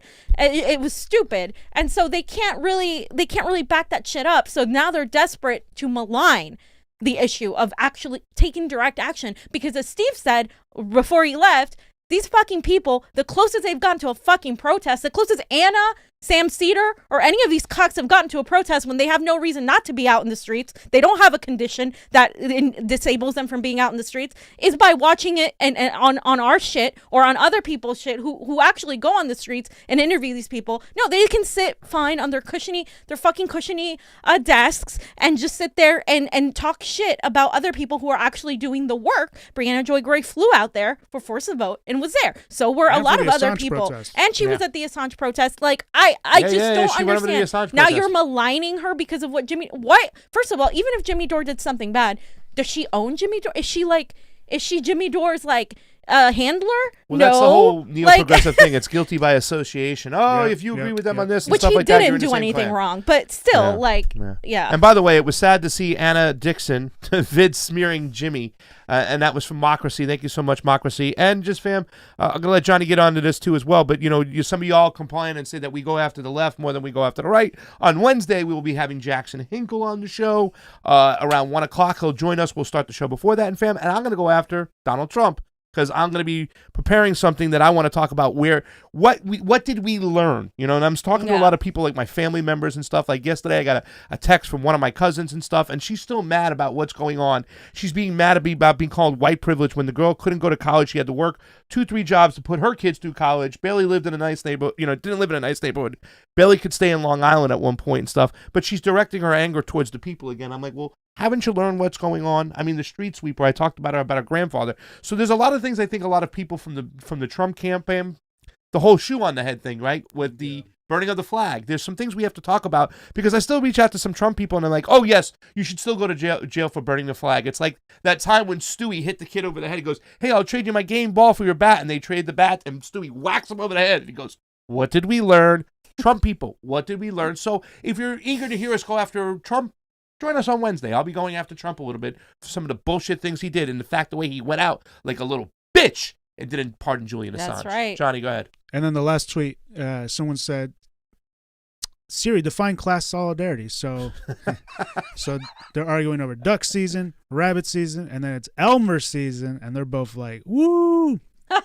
We're both gonna exactly. They got it. Hello. Bugs and we got Daffy the ducks, Duck. they got the rabbits, and then we got the Elmer Fuds. The capitalists. He wants to kill them both. The billionaires. Yeah, I mean that's pretty much. I mean, like. Go ahead, Johnny. Show it. Yeah. And right then, there. I don't know. Someone put this out there. I don't know. Let's put it. But go ahead. It's pretty interesting. The only thing the establishment truly fears. I got your back, brother. And that it's pretty wild. Listen, I saw this meme out there weeks ago. The progressives a lot of the neo-progressives were using it as like, this is unacceptable. This is disgusting. Yeah. Someone says below, yes, people wearing Confederate flags famous for having the backs of black people. Yeah. Confederate flag there. Once again, and Okay, Daryl so- Davis talks about this. What are the people? They fear what they don't know, and they're convinced that person is their enemy. Literally, white Daryl Davis supremacist said groups that too. It was recruit about people by fear. going, you don't have anything, white family, because the black family's taking it away from you. That's how they recruit them, and they don't know it's fear. And just the last thing I want to say on that, the Confederate flag. Yeah, that's a symbol of oppression and slavery. Remember, we were literally talking about the Confederate fucking flag with the YPO. Yeah. And people were arguing and saying, no, but that was part of their history then. What all of a sudden now it's not? Like, no, dude. Like, you can't fix things depending on where it suits you, guys. Yes, it is. But you sometimes have to take that and be like, look, we have to educate these people. These people are completely miseducated, some of them. And, nobody's even telling you to unite with somebody wearing a Confederate flag, really. They're just saying it's possible, that it's been done before. They're saying, talk to somebody. Nobody's saying you're going to change your values and all of a sudden become a Confederate flag wearing anti-black, anti-LGBTQ person. Nobody's fucking asking you to do that. Stop being hyperbolic. Like, all these people, they're like, oh my God, aligning with fascists. No, nobody's aligning with fascists. What we have seen, fam, and we've seen this through a lot of our talk shows, but you guys won't remember this. When I was younger, a lot of these talk shows is that people would come back on these talk shows and say, I've left the Klan. We've gotten people to realize that what they were doing, they were being duped. They had the wool pulled over their eyes, and that person wasn't their enemy, that the person upstairs, up top, the Joe Bidens, the elites, the establishment, those people in Davos, those are your enemies. But, fam, we should get out of here because Hardlands Media is going on. Everybody and they've probably go been check waiting. out Hardlands. Get off us. Go on over to Hardlands. Say hi to Chicago people over there. Tell them New York pizza is better than Chicago pizza. That's right. Put it in Kit, the chat. Fight me. Say Kit and Daniel, Fiorella and Pasta said New York pizza is better than Chicago pizza. And when we come to Chicago, we want you to take us for Chicago vegan pizza. Support independent media. Yes. Support independent media. Some of us want to be friends with our independent media. We don't see them as competitors. We see them as fam. And we're going to support Hardlands is fam. Hardlands is fam. Absolutely. So for Pasta Jardula, Fiorella, Johnny Sue on those 1s and 2s. Merch store coming soon. Yes. That's what we got. Show the shirts. Yes. Show the shirts. Putin out. You're going the wrong way. Move it there. Move your hair, Putin fam. out. Leave me alone. You got, oh. Bye, guys.